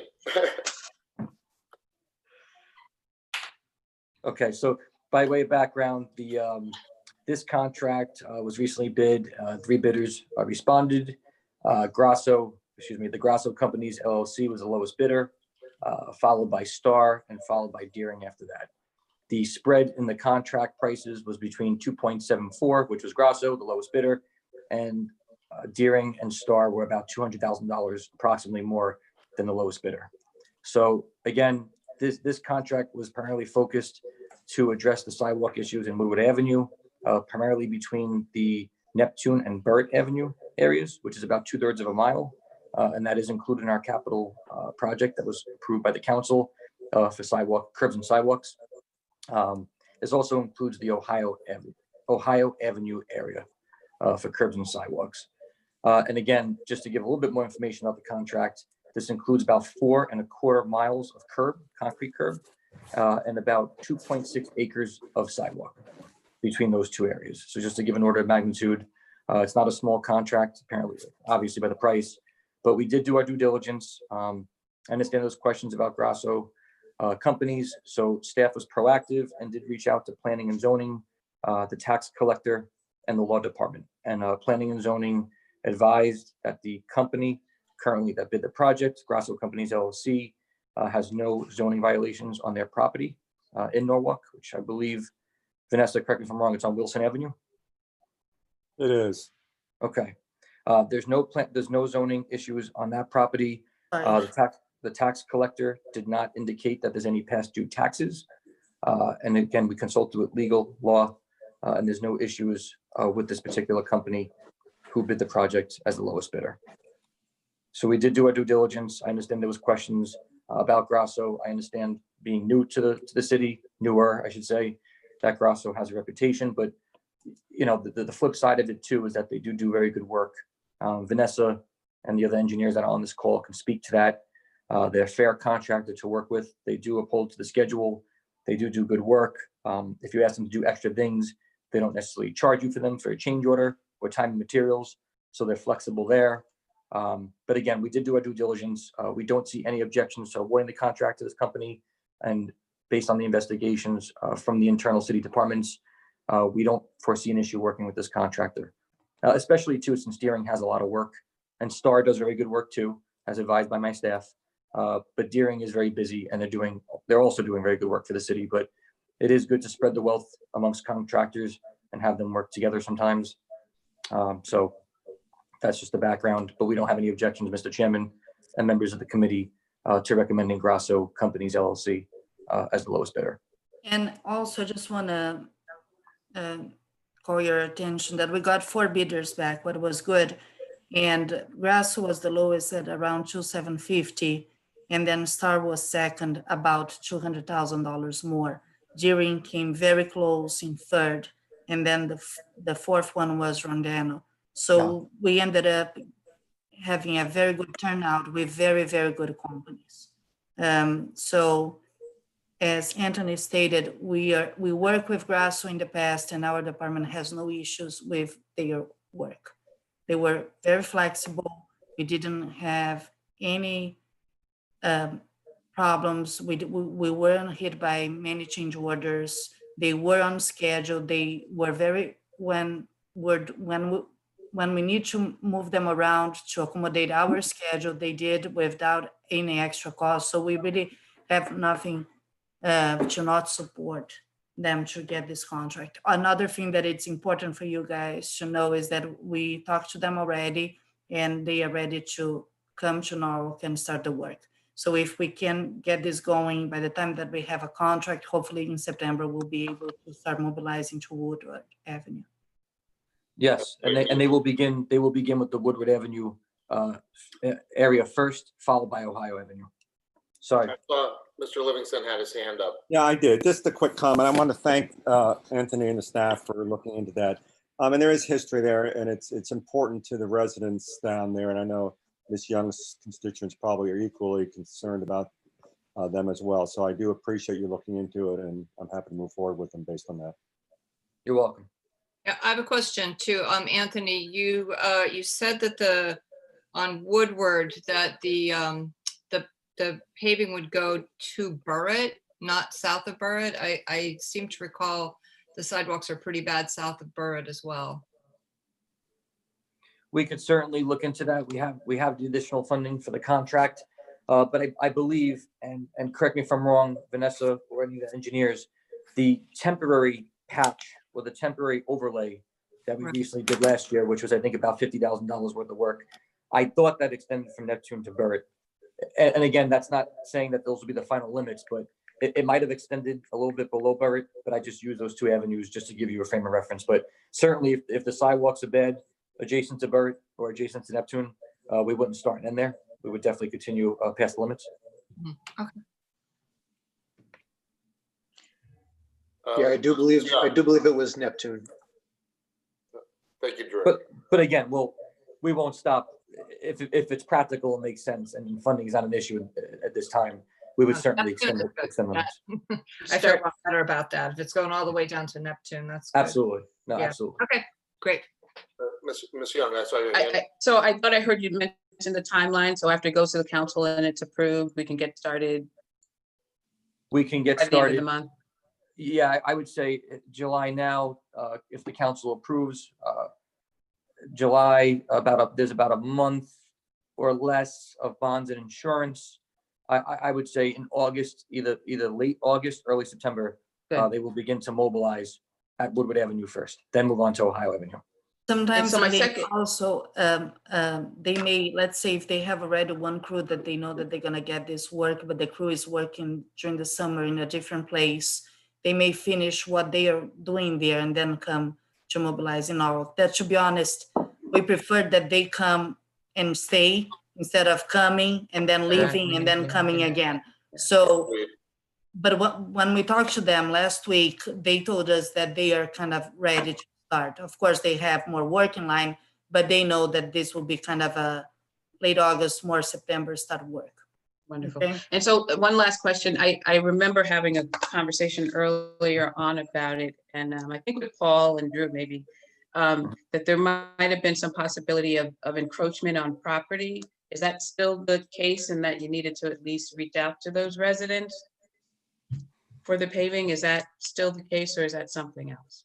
So we've already reached out to many of the residents already, and we've actually gotten sign-offs from many residents, and most of them, I haven't heard of any that weren't resisted, appreciative of it. It sounds like everyone is looking forward to us getting in there and doing our sidewalks, and then being able to transition to meet their existing walks or existing driveways. And are they ADA compliant in the sides? Because even walking down the streets, the poles are just like in the middle of the sidewalks, and it's very they're standard, I'm sure. Yeah, so that's our goal. Our goal is to get everything within ADA compliance. So also our department have already started working on this. So we're gonna start surveying and start preparing everything that we're gonna need. So when the contractor is ready to go, we are ready with all the plans that we need to do. So we are already starting probably next week. We're gonna start like getting all the details ready for the sidewalk. Great. That's our first plan for this contract. Thank you. Okay, any other questions? Seeing or hearing none. I'd also like to thank Anthony and his team, Vanessa, Drew, thank you guys very much. I know there was a little bit of a history there. I appreciate that you guys did due diligence, looked into it, and can set everybody's mind to ease that he has been keeping up with everything that's been asked of him, and we can move forward with this, especially in the Woodward area. That's been a long time coming, and it's a good thing to finally see it come to fruition. All right. So I'll put it to a vote. I'll start. Ms. Smith, you're up. Yes. Mr. Keegan. Yes. Mr. Langella. Yes. Mr. Livingston. Yes. Ms. Young. Yes, and thank you. Mrs. Theodorides. Yes. And I'm also a yes. Passes unanimous. Great. All right, where were we? Okay, item number 9. I'm going to move item 9A and B together. Authorize the mayor, Harry W. Rilling, to execute any and all documents necessary for the conveyance of the following land from Norwalk Land Development LLC to the city of Norwalk at no cost, subject to release of mortgage encumbering said land. 1. Certain piece or parcel is identified as conveyance area A, having an area of, I thought somebody was interrupting, 1,263 square feet as shown on map entitled Right of Way Survey, City of Norwalk map, showing land acquired from Norwalk Land Development LLC by the City of Norwalk, dated November 2019, prepared by Langdon CT Inc. 2. Said piece of parcel of property is identified as conveyance area B, having an area of 237 square feet as shown on map entitled Right of Way Survey, City of Norwalk map, showing land acquired from Norwalk Land Development LLC by the City of Norwalk, dated November 2019, prepared by Langdon CT Inc. And item 9B, referral of the item 9A to the Planning Commission for a report and recommended action pursuant to Connecticut General Statute Section 8-24. Would anybody like to move that? Thank you, Mr. Livingston. Okay. So Anthony's going to bring us up to speed, and Darren's here also from legal to help us. Hey, Mr. Callahan, how you doing? He's going to explain us a little bit more in the legal terms and what it means to us. Essentially, this is a piece of road that is currently on the Sono Collections property that we are going to be taking back into the Norwalk property list for free. Darren, you want to explain it legally, or Anthony, whoever wants to? Oh, Mr. Chairman, you said it right, correctly. This is about conveying approximately 1,500 square feet of road that is currently situated on private property over to the city for title rights, meaning that, you know, any municipality, you try to avoid having your roadway on private property. So basically, the beginning of this was during the approvals for Sono, the city of Norwalk, DPW, had required the developer to widen the road slightly on North Water and on West Avenue. On North Water, it's about 200 and something square feet. On West Avenue, it's about 1,200 and so square feet. So about 1,500 square feet of road was required to be widened. The developer did such, but after the widening, our road is now situated on their private property. So this is a no-cost conveyance from the developer to the city for title, for ownership. And again, I'll defer to Attorney Callahan to explain this in more legal terms, but it entitles us to full ownership of the road. So if we ever have to do maintenance, infrastructure improvements, we don't need an easement or rights of access or any kind of agreement with the developer to do such improvements. But I'll turn it over to Attorney Callahan, since I'm not a lawyer. Just to be clear, this is strictly the road, correct? Not the sidewalk? Yes, not a sidewalk. It stops at the face of curb. Right at that vertical face of the curb is where that property line is. It will be situated once the area is conveyed to the city. Okay. Thank you. Good evening, Mr. Chairman. Darren Callahan with the city's law department.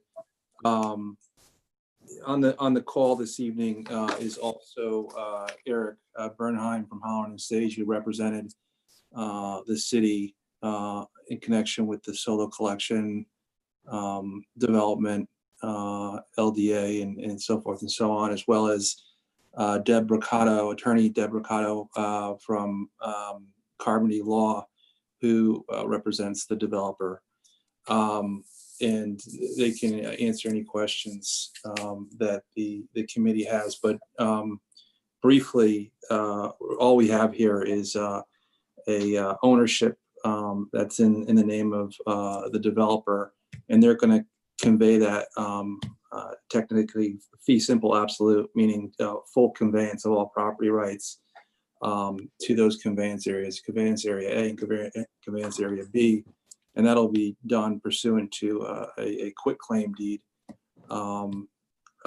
which mirrors the statutory format. So we reviewed the proposed deed. It's a very straightforward conveyance, and the conveyance areas are noted on the agenda, and in the backup is the actual map that's referenced in the agenda items. So if there's any questions, I'm happy to answer them, and I'm sure that Attorney Bernheim and Attorney Brancato would be pleased to respond as well. It looks like Mr. Keegan would like to move the item and also has a question. Very good, George. Thank you. This is Tom Keegan. Darren, I have a question on the second page of the Carmody letter. It's a letter written to Eric Bernheim from someone from Carmody, Deborah Brancato.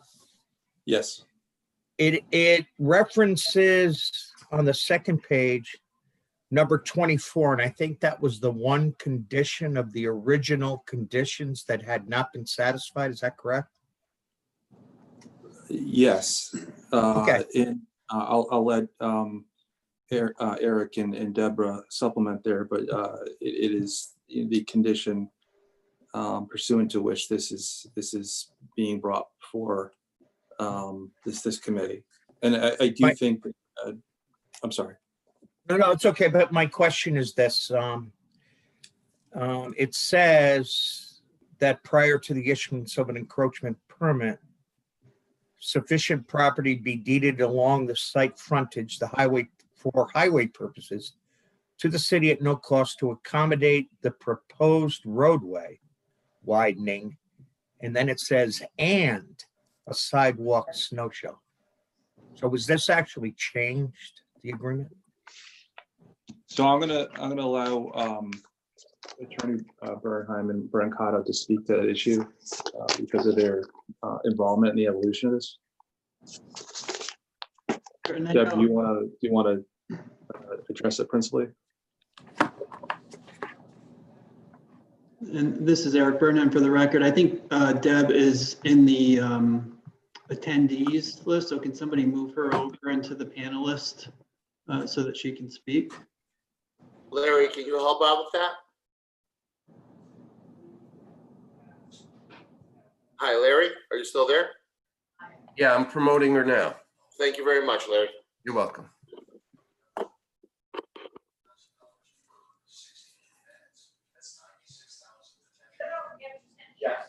Hello. Can everybody hear me? Okay. Hi, Deborah Brancato from Carmody, Torrance, Sandeck, and Hennessy. We represent Norwalk Land Development. And yes, so condition 24 is from the OSTA, the Office of State Traffic Administration certificate. So that was part of the overall approvals process for the mall project. It went through review by OSTA, and the condition, the certificate that was issued had about 30 conditions, and you are correct that this is the last one that has yet to be fulfilled. So that's why we're here and why you're reviewing this now. That is the condition as it currently exists. It was not changed. We are not conveying sidewalk or a snow shelf, just roadway and the granite curbing. And the redeveloper will maintain ownership of the sidewalk, maintain all obligations to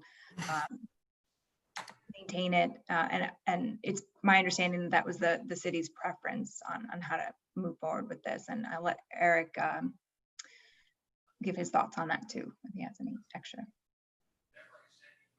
I have no additional thoughts other than that. Maybe Mr. Carr could speak to whether or not the city would like to have the sidewalk and snow shelf conveyed. I don't think that was the original understanding, but we could certainly ask Mr. Carr if that was his understanding.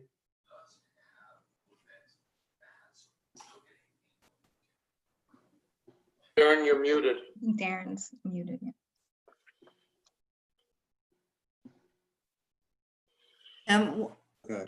Sorry. ahead, I'm sorry. By way of background, Attorney Bernheim contacted me a few months ago to discuss this issue and set it up to have it properly be brought before this committee and eventually the Common Council. And in that process, we coordinated directly with the Department of Public Works, including Anthony and Vanessa, who gave feedback and which informed how we proceeded. So with that, I'll let Vanessa. That's correct. When we review the right-of-way map, we will just want to have ownership over the road. And Mike Osek is also in this call, and he was in that meeting with us. And usually in Norwalk, the property owner has to maintain the sidewalk. So we don't want to take any ownership of that sidewalk because we don't want to maintain any part of it. I think that the road is kind of exactly what we need, and it's just a little sleeve. So then if we're gonna kind of do any maintenance in the future, we don't need to go and ask for any permission. So that's kind of, we're just adjusting the map. That's pretty much what it is.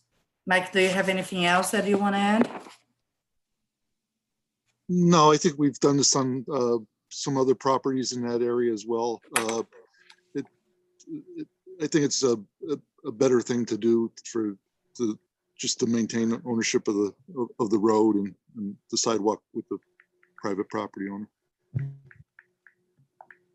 And if I can jump in with just a follow-up comment. So the conditions that were ultimately attached to the OSA certificate was the result of a lot of collaborative effort with the state officials and local officials, including Mr. Iosek, Traffic Authority, Building Department. So the conditions, many of them came directly from the city. So we of course want to do what the city prefers. And even though the wording does include sidewalk and snow shelf, we are proceeding with just the roadway and curbing conveyance because that is what the city has indicated it ultimately wants.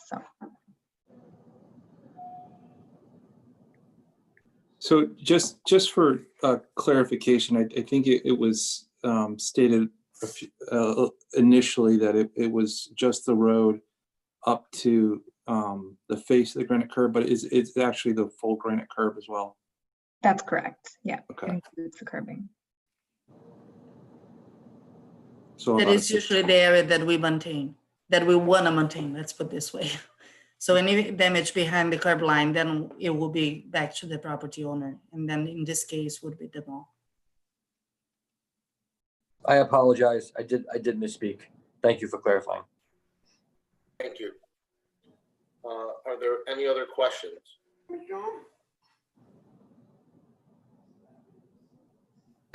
Seeing or hearing none, I'll put it up for a vote. Mrs. Smith? Yes. Mr. Keegan? Yes. Mr. Langella? Yes. Mr. Livingston? Yes. Ms. Young? Yes. Mr. Theodorides? Yes. And I'm also a yes. Great, it passes unanimous. From here, it goes to the Planning Commission for their referral and recommendation. All right, so moving on to item number 10. Authorize the mayor, Harry W. Rilling, to concur with project authorization letter for state project 0102-0350 Norwalk River Valley Trail Phase 2, and to provide a demand deposit of $40,062 to the state of Connecticut, account noted. Would anyone like to move that? I'll move it. Thank you, Mrs. Smith. Darren, thank you very much again for that. Thank you, Darren. Yes, you're welcome. Thank you, Mr. Chair. Okay, who would like to speak on this? Mr. Chairman, before we turn it over to Mr. Yosak, just by way of background too, this is the project for the extension of the Norwalk River Valley Trail. And again, to orient everybody from the last Public Works Committee meeting, and then reading straight from the letter, this is the meets and bounds, or at least the location, is 200 feet north of Union Park South, that runs along Route 7 northbound off-ramp and extending alongside Riverside Avenue to the intersection with New Canaan Avenue for approximately 3,300 feet. This is part of the federal and municipal split, so federal and local. This is authorizing the mayor to participate with 20% of matching funds, which is due to the state of Connecticut for construction activities. But again, I know the question came up too last time of where exactly this segment was located. So I just wanted to start off with that. And this is really just to allow, again, the mayor to authorize payment to CONDOT for said amount of $40,000 and change. But Mr. Yosak, if you'd like to add anything to this or explain further detail the reasons for the PAL or the project authorization letter, please feel free. Sure. Thank you, Anthony. This basically will cover 20% of the state's expenses for overseeing the project, for their inspection, their materials testing, and their fees. And once we get this in, they will authorize us to advertise this to bid. It's the end of a long road of getting this project through all the hurdles to this point where we're now able to advance it towards construction. So if you have any questions, I can answer them for you. This is Tom Livingston. What do you see as the timing on this, assuming it's approved? They're authorizing us to start advertising this the last week of July. So we would be bidding it through August and probably coming to the committee in September with a to award it. You think it's get construction started this year? We would like to get at least some of the clearing, grubbing, and advanced work done, ordering and materials. So some of it underway during the late fall, winter season, and then like final paving and construction in the spring. Great, thanks. Are there any other questions? I don't see any. Monique, I'm sorry, did anyone move the item? I did, yeah. Oh, yes, thank you. All right, seeing no further questions, I'm gonna still vote. Smith, Yes. Mr. Keegan, Yes. Mr. Langella, Yes. Mr. Livingston, Yes. Ms. Young, Yes. Mr. Theodorides, Yes. and I'm also a yes. Great, unanimous. All right, item number 11. Authorize the purchasing agent to issue a purchase order to CN Wood of Connecticut LLC for the purchase of one Vector 2,100 plus vacuum truck not to exceed $537,342.80. Account noted. This is a really big move for the city. We've been waiting for this truck. You're going to hear a lot of positive things about it. And before I hand it off, would anyone like to move the item? I saw Mandy's hand go up. Mr. Langella moved the item. Thank you very much. I will hand it off to, who wants to take this? Anthony, you want to start? Yes, I'll start, Mr. Chairman, before I turn it over to Mr. Torrey. So this Vector truck, the brand name is called Vector. It is definitely the Cadillac of Vector trucks. Having worked with the Citywide Planes, they finally got one after many, many years, and it's definitely the pride of their fleet. This Vector truck is a bit different than most because it has a water recycler in it. So basically what that means is, as we're doing sewer cleaning, instead of having water inside the tank of the truck to use to clean the pipes, it will actually, instead of having to connect to a public water supply, it generates its own water. So it actually takes water from the sewer as you're cleaning and recycles and cleans it, and there's a filtration system on the truck. So what this does is it eliminates the need to have to connect to fire hydrants, which many public utilities do not like anymore, pretty much because the contractor or the municipality tends to mess up the fire hydrant, especially when the fire hydrants haven't been operated in a long time, which is typical of any municipality. And what happens when you turn bolts and nuts and valves and that haven't been used in a long time, they can cause problems, leakage. They could blow a fire line, which is the branch that comes off the water main that feeds the fire hydrant. So basically what this does is it allows the truck to become self-sufficient. You no longer need to draw water from a hydrant to clean the sewer pipes. And again, it takes the water that's originally stocked inside the back part of the tank along with the sewer water and cleans it, and you never have to connect to a fire hydrant. So utilities are very much in favor of this. And secondly, too, it avoids the crew working on the project from having to go back once the truck reaches capacity, emptying out the water, refilling it with water and coming back, which, that's downtime that can't be quantified, but it could be up to hours. And you lose, over the course of days, you can lose precious time trying to clean lines. So the water recycler is definitely an advanced component of this truck. Not many municipalities have this truck to begin with, and even fewer have the water recycler. It does have a 12 cubic yard dump body, which again is allows to store sediment and all the stuff that you take out of the sewers, and again is larger than a typical municipal truck. It has a software in it called IntelliView, which basically ensures the safety of the operator, because now there's more controls. They could see, the operators could see water levels. The operator could see troubleshooting alarms. Back, even up to years ago, the alarms that went off, usually by that point, it was too late. And again, not necessarily for safety, but even for the quality of the work. So it will protect the operator, it'll protect the driver, it'll help troubleshoot problems before they start. And also too, it has a telescopic boom, which basically means that's the front part of the truck. If you look on the shared screen, there's that big tank that says Vector, and that's what holds the sediment. But then there's an arm to the right of it that extends out. And basically what that does is that holds the hose that goes into the manholes of the catch basins to clean out whatever the storm sewer, sanitary sewer, whatever you're cleaning. It allows it, the telescopic allows it to go inside and out, meaning if there's a parked car on front of a catch basin, the arm can extend up to, I believe 15 feet to get the hose into the catch basin. So you don't have to worry about getting cars out of the way. So if you look at that silver cylinder, there's actually a hose that comes out straight ahead, almost 180 degrees. That's a big deal. Again, many Vector trucks don't have telescopic booms. And the last thing that I'll add is that they do have a 2,500 PSI force, which is the force of the water that comes out of the jet that cleans the pipes to break up material. 2,500 is on the high end. And more importantly too, it comes out 80 gallons per minute, which again is on the higher end of the spectrum. So this is a very, very nice piece of equipment. Myself and the superintendent of operations went down to the Vector plant in Illinois. And it's much like watching a high-end car get made or a Mack truck. Every part and component is specifically made to spec. And there's a lot of options, as you could see. Again, not every municipality has the Vector 2100 Plus, but it's a great investment.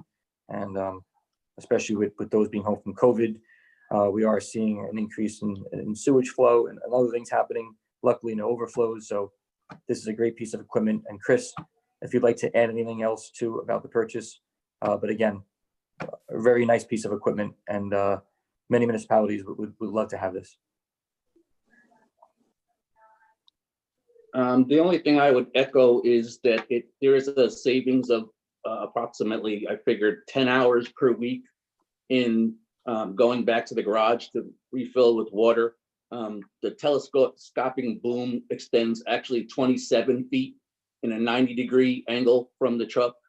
If you notice, it sucks from the front of the truck, which is safer for the guys working than the rear of the trucks, which our trucks have now. And the water savings from the recycler will save us about 1,500 to 6,000 gallons a day and up to 30,000 gallons per week with this truck. You can also regulate the jet rotor from what Anthony said, the 2,500 PSI to whatever you need, depending on the pipe, how fragile it is. You might not want all the pressure in every single pipe. So Anthony did a great job explaining it, and I hope that you guys vote to. Thank you. Thank you, Chris. Obviously, you guys left out a very important part. Through your hard work and research, we managed to have a substantial savings on the new truck. If somebody wants to add that, that's a great point from what we had originally. Yeah, Chris, correct me if I'm wrong. We had almost $600,000 budgeted for this Vector truck, and the bids came in at 537. Is that correct? Yes, that is correct. So we spent almost $63,000 on the truck. No, that's terrific. What's the life of this truck? The trucks, the Vectors that we have now are 2006 to 2008. We bought 3 of them, 3 consecutive years. So you can say about 15 years. And it runs by hours, Tom, not so much by mileage or time. It's just hours in use. Yes. And will this replace one of our existing trucks? Yes, it will. It's actually going to replace 2 existing trucks. Wow. Okay. Right. And Tom, we want to keep that second truck, obviously for additional work output, but also for redundancy. So in case this Vector truck does go down and needs a repair, we'll have that second truck to continue cleaning. Okay. Thanks. Are there any other questions? All right, seeing none. I'd also like to add, this is a great benefit to the city twofold. Obviously, recycling water versus using water in the current state of the water levels at the reservoirs is a good move for us. And it's also going to help with all the cleaning we've been doing lately with the drainage with a stronger, more efficient machine. All right, so seeing that there are no other questions, I'll put it to a vote. Mrs. Smith? Yes. Mr. Keegan? Yes. Mr. Langella? Yes. Mr. Livingston? Yes. Ms. Young? Yes. Mr. Theodoridi? Yes. And I'm also a yes. Great. Passes unanimously. Okay, that's the end of the agenda. We're down to information and discussion. Anthony, it seems like All right. we get here, it's always the quick version. Let's just take the Cliff Notes version on this one. Sure. Go through it because there is a lot of positive information and things you'd like to hear because everything is going in the direction we're looking for. But can we get the expedited version, seeing it's Yes. already 9 o'clock? We will give you the unabridged version since it's past 9 and I'm sure it's been a long day for everybody. So for the sediment removal contract, as the committee knows, we've had five locations permitted and allocated for work, and that was Friendly Road, Lloyd, Hunter, June, and Keeley. We're actually 80% complete with the open channel dredging on Friendly Road. And we've received, as I've noted earlier, 5 permits, which was an extensive effort. So thank you to Vanessa and Drew. We received all the permitting from the Army Corps of Engineers and from Connecticut Deep, which was not easy. But we also will be finishing Friendly Road within the next 2 weeks, and we'll be moving on to Lloyd, hopefully right after that time, assuming no unforeseen conditions pop up. But Friendly will be completed shortly. That work started on June 22nd. Will be completed within the next week or two, and then Lloyd Road to follow after that. For channel dredging. So we're on track. No issues to report. Okay. Item number 2, heavy pipe cleaning contract. I mean, Okay, I'll just give an overview before I pass over to Vanessa. We did complete all the storm pipe cleaning at 6 locations, and I will pass the metrics on to Vanessa. But for the locations, just for a refresher, this included West Cedar Street and Scribner Avenue, 130 North Taylor, Oak Hills Golf Club, Andrews Field to County Street, Hunters Lane, Surrey Drive, Boughton Street, and the railroad tracks. And we additionally included 8 and 10 Lloyd Road in anticipation of the channel dredging that will be occurring in the next 2 weeks. So we wanted to clean the whole area. Operations did an incredible job. Drew, I know you worked with them too, and Vanessa, to ensure that all the catch basins were cleaned out around the Lloyd Road Avenue, and also that the pipes were cleaned out prior to the channel dredging. So thank you for that. Vanessa, do you want to talk about the metrics of how much we removed and the length of pipe? Sure. So we have over 5,000 linear feet of pipe cleaned. And the total tonnage was 553.36. So the breakdown was West Cedar about 368 tons, Andrews Field 116, Surrey Drive 15, Bolton Street 15, and Lloyd Road almost 33 tons. So that goes the total. So we're complete. We're just waiting to process final payment, and we're on budget. So I think it was a very good project, and we, even with some of the rain that we got this past couple of storms, we didn't get some of the complaints that usually we did. So we can see that the cleaning maintenance did help some of the houses already. And just to add to that 550 tons, I mean, that equates to over about 1.1 million pounds of sediment. So again, kudos to you and Drew and to operations for working together on that. great job. Thank you, Vanessa. Thank you, Drew. Thanks for all the hard work. Number 3, paving curbs and sidewalk construction update. Okay, I will just give a brief overview on the paving, and I'll turn over some more of the paving to Vanessa and also the curb and sidewalks. But to date, we have completed about 9.0 center line miles of road paving, which again is very, very good. Typical municipalities for cities, at least that I've been involved with in our neighboring municipalities, they typically do anywhere from 3 to 4 center line miles a year. So the fact that we've already did 9, and we also have another plus or minus 10 center line miles of roadway to be completed at the end of our current paving contract. So all in all, we'll be at about 20 center line miles, which again, center line's easy because that's the middle of the road. Now, some roads have 2 lanes, some roads have 4 lanes, but just for simplicity, we went right down the middle of the road. If we included lane miles, it would be a much greater number. But just to give you an idea, if you went from point A to point B down the road, down the middle, we did about 9 miles, and we plan on shooting for about 20 miles this year. We've spent about $5.1 million to date, and we will be spending another $3.8 million which is related to the $3.75 million paving extension that the committee approved a few months ago. So 20 miles, I could tell you, compared to White Plains, they were doing maybe plus or minus 4 centerline miles a year, maybe four to 5. The fact that you're doing almost 19, it blows Stamford out of the water, and it blows White Plains, which are both 2 good cities as well. So Vanessa, do you want to just talk about the areas? Yes, I just want to give an update of kind of where we are and which neighborhood we're doing some work. So if you guys get some questions from our constituents, you know, at least where we are or where we're going to be in the next couple of weeks. We'll try to keep this item in the agenda on a monthly basis during the paving season. So this week was supposed to happen last week. The weather is not cooperating with us. So we have the Firehouse that you guys just approved. Actually, it happened today. There was we thought that we'll have to delay again, but the weather held until the afternoon. So we finished paving that lot today. And tomorrow we're going to start Michael Street. Hopefully the weather will help again. And we're going to do all the streets in that area. So that's the paving that should probably, by end of next week, we should be completed in that area.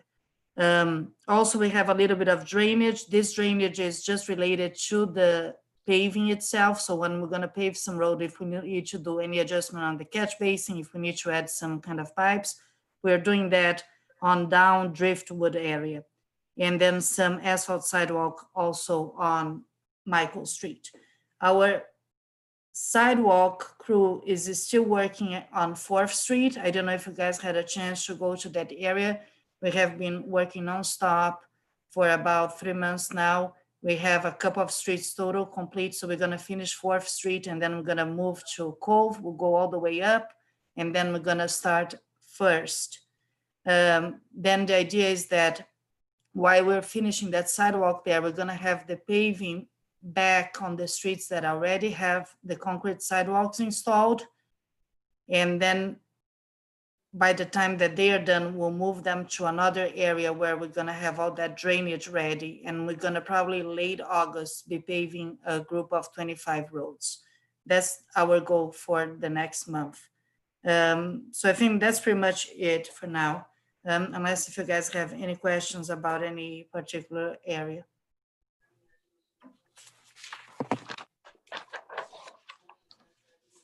No?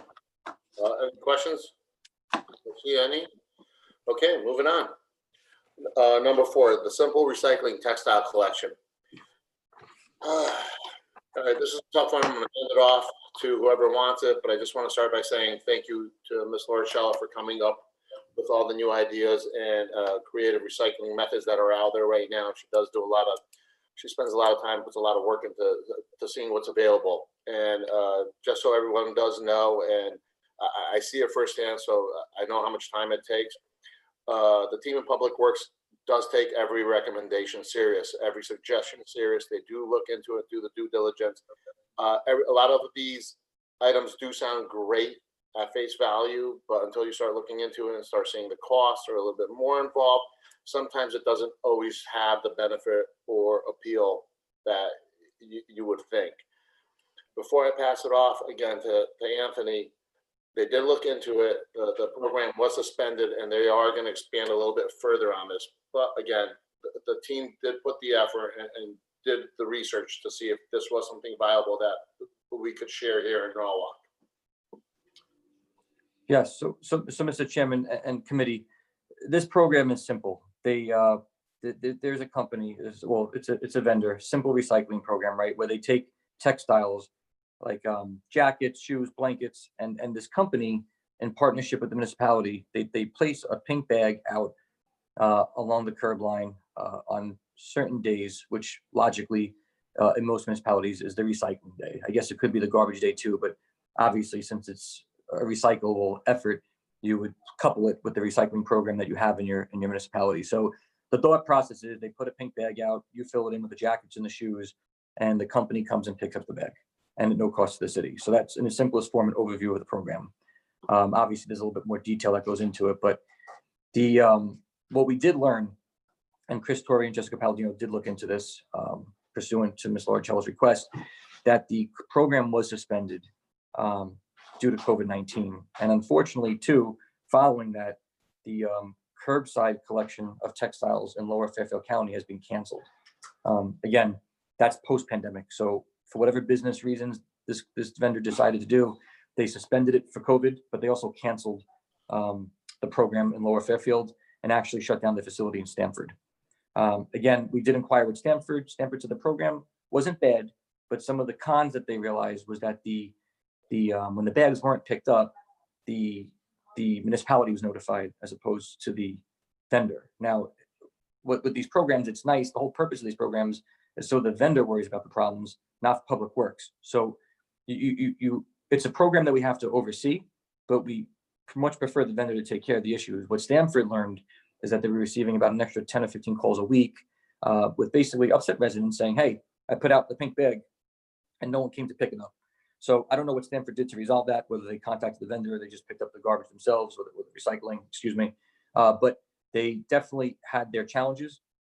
Again, that's not a reason to not start something, but our reason for not implementing it here in Norwalk is because the program was suspended and then subsequently canceled and the Stamford facility was shut down. So at this point, there really was nothing further to implement since the program by this vendor is currently not existent. Thank you, Anthony. And thank you, Chris, Tori, and Jessica Palladino for doing the work on that and the research. Again, I don't want to ever discourage anyone. I'm sorry if I don't respond or, even Public Works doesn't respond immediately to your emails, texts, or calls. But rest assured, we do take everything, especially with recycling, serious. And if we don't get to it right away, we will get to it. And please follow up with us if we don't get back immediately. All right. I'm talking faster. I'm trying to get this done. All right, Mr. Langella, I saw your hand up. Just real quick, I just want to say thank you to the team for their diligence on that work as well. Really appreciate it. And thank you for doing the homework on that one, really. So thanks. You're welcome. Number 5, the food scrap collection compost program. As everybody may know, we launched the pilot program in Rowayton. There's been a great response with it, a lot of positive feedback. So far, we haven't run into any issues that would lead us to believe that this isn't a good way to go. I know there were a couple of questions from, again, Ms. Loricella earlier today. I hope we have some answers for her. Tom, I don't know if you want to chime in on this. I know it's in your backyard, but we are going to now move it forward. It's going to be at the Norwalk transfer station. So it's going to be available to everyone in the city, and we hope to keep the same response going. Boom, who's next? Well, yeah, I'll just say, chime in here, George. This has been a tremendous program. I really want to thank Anthony, Jessica, Chris, and everybody on the team. It's been a tremendous success. I mean, we keep adding dumpsters because people love it so much. In fact, we're a little worried that if we keep adding dumpsters, it'll get too expensive, quite frankly. But the bottom line is it works. And so I'm looking forward to the rollout at the transfer station and any place else that we think makes sense. But thank you, staff. It's great. Thanks, Tom, and thanks for taking that on, and helping us work through the trial and tribulation there. Yeah. Part of I think might come up today, these programs aren't always the most cost-efficient programs, or it might be a better way to do it, but the environmental savings that we see and the benefits we see kind of sometimes outweigh a little bit extra cost. Who's next? Yes, Mr. Chairman, to opine. So for a little background, this program basically includes taking fruits, vegetables. Again, I'm not going to list everything, but these are a few examples. Fruits, vegetables, dairy, meat, poultry, bread, rice, coffee grounds, etc. Basically, you put them into a kit or a bucket of your choice. You store it for any time that you like in your house, and you could bring it over to a location where they accept this material. So it's basically, by title, food scrap composting. So you're taking all the foods, and at the end of the day, the biological process create a compost. And I'll get to Ms. Loricella's questions in a few seconds. And if I can answer them, I'll defer to Chris and Jessica. But, part of this program is, they don't accept plastic bags or plastic packaging or wrappers. There will be a website, which I know Chris and Jessica are working on. We will launch a website with a list of what's in, what's out, any kind of questions, contact information, much like what you're seeing on your screen right now. It explains where the drop-off locations are, where the kits can be purchased. Again, that's a draft that it does not have some of the final information because we want to discuss it with the committee first and basically warm everybody up to the idea. So it is a pilot program. We have a little over $12,000 allocated in the operating budget because there were numerous requests for this program. So the CFO and the city and the council and mayor did approve the $12,000 in our operating budget to take a stab at this program. As Councilman Livingston said, has been very successful in Rowayton. We hope it's as successful at the transfer station. But again, there'll be kits that will be sold. There will be a 6-gallon kit, excuse me, a 6-gallon pail. And then inside that, there'll be a 2-gallon pail, which is more for your countertop. If you so choose to use this and leave this on your table, there's nothing stopping anybody from buying a Home Depot bucket and bringing it to these sites. But again, these are the kits that they sell for 2-gallon. And then there's a 6-gallon kit too, which again, they're together. And then there's plastic bags that come with the kits, I believe 50 plastic bags, and they're BPI certified, which means they Compostable bags. biodegrade. I'm sorry? Compostable bags. Yes, they biodegrade. They're special bags, but again, Jessica, correct if I'm wrong, you could buy a Home Depot bucket and put it somewhere in your house. You don't need to buy the kits for $25 a piece, do you? Correct. You do not. Okay, and Ms. Lauricella did have a question. She said, how much does this cost? So the cost that we're seeing per ton to make it apples to apples is between $110 to $120 a ton to get rid of this material. And no, they are not giving us the compost back. They are selling the compost. Again, this is a program that was introduced. Yes. Not to correct you, but what we've seen with the Rowayton program is approximately $175 a ton based on how heavy those bins are. Based on because of the water? Yes. Okay. So upwards of 175 because the water does weigh quite a bit. Again, the kits are $25, but the you know, we're trying to cart out our MSW at now $93 a ton. And this can range anywhere from $120 to $175 a ton. Why? Because the program's fairly new. Technology is a little bit on the newer side. The industry experts have advised that as garbage costs go up, these should escalate down the longer these things are in business, right? So like when a TV or a computer first comes out, of course, it's very expensive. As the technology becomes a little bit more pronounced and available, costs tend to decrease. So I don't know if the 2 pinch points will ever meet.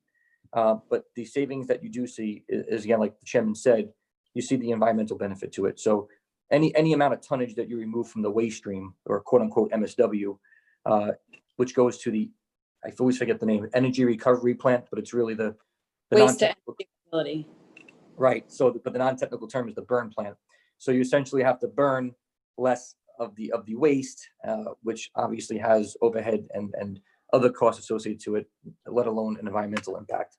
So it is a environmentally sustainable initiative that, yes, at the moment does cost more, but at the end of the day, you know, it varies from person to person what they see of a cost benefit. So that's a little bit of the program. There will be more to follow with a press release from the mayor's office. We will update the website. Again, this is exactly what you'll see. It'll be very clear where you need to buy the kits, how much they're going to cost, where the drop-off locations are. And I believe we're starting with 2 bins at the transfer station being picked up once a week for all 12 months. Is that correct, Jessica? That is correct, Anthony. Okay. So it'll be a yearly program. We're not going to suspend for the winter. And again, it's a pilot program. So if it takes off at the transfer station in that immediate area and even the outskirts of that area, then we'll add more bins and we'll ask for more funding the following year. If it's a bust, then we'll allocate additional funding maybe in a different location and or try an entirely new location like Cranberry Park as a second location. If I could just add one more thing, which is that Lisa Shanahan, who's been a big promoter of this as well, and I are going to be putting together some bins for sale by the city and locally. So Jessica, I'll get back to you tomorrow on the quantities and times for delivery and all that. Sounds good. Thank you. All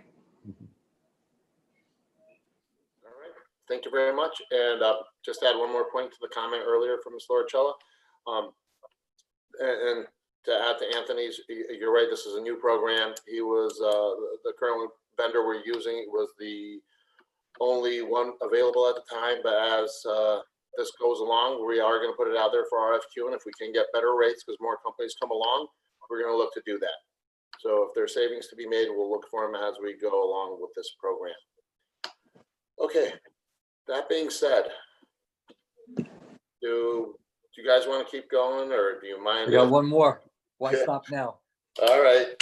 Item number B, item B, monthly solid waste. I shouldn't have drank all this coffee, by the way. Monthly solid waste report, May, June 2020. All right, let's do it. I have one thing to say before I kick it off to Chris and Jessica. And again, from going through the numbers, there's a lot of information on there, but the highlights were for the month of June.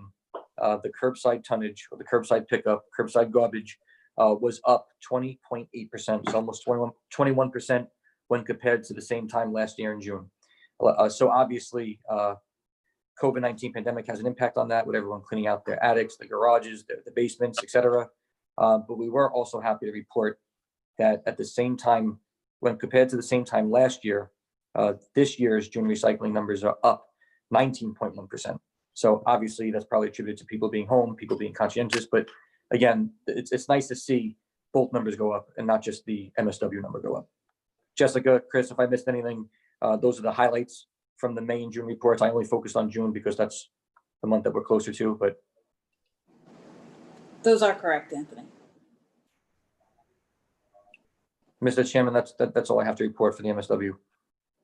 Unless staff would like to add. Problems with the added or additional garbage? Do you think we haven't had any problems with the transfer station dealing with the additional garbage? Obviously. Not that I'm aware of. Okay. All right. Are there any questions or? I don't see any hands up. All right. At this point, we'll just skip the upcoming projects. We'll be meeting again soon enough. Our next meeting is going to be Tuesday, August 4th, 2020. And I'll keep everybody informed on the public hearing that we're going to have scheduled for that day also. Would anybody like to make the motion? I see Tom's hand go up. I'm assuming he wants to make a motion to adjourn. And he's giving me the thumbs up and smiling.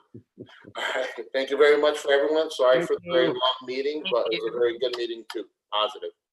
Yep, Thank you for moving so fast. Yes. Appreciate it. Bye-bye. Thank you. Thank Have you, a good everybody. night, Thank you, Mr. everyone. Chairman. Thank you, committee. Thank you, Bye. Chris, Good Vanessa, night. Jessica. Thanks, everyone.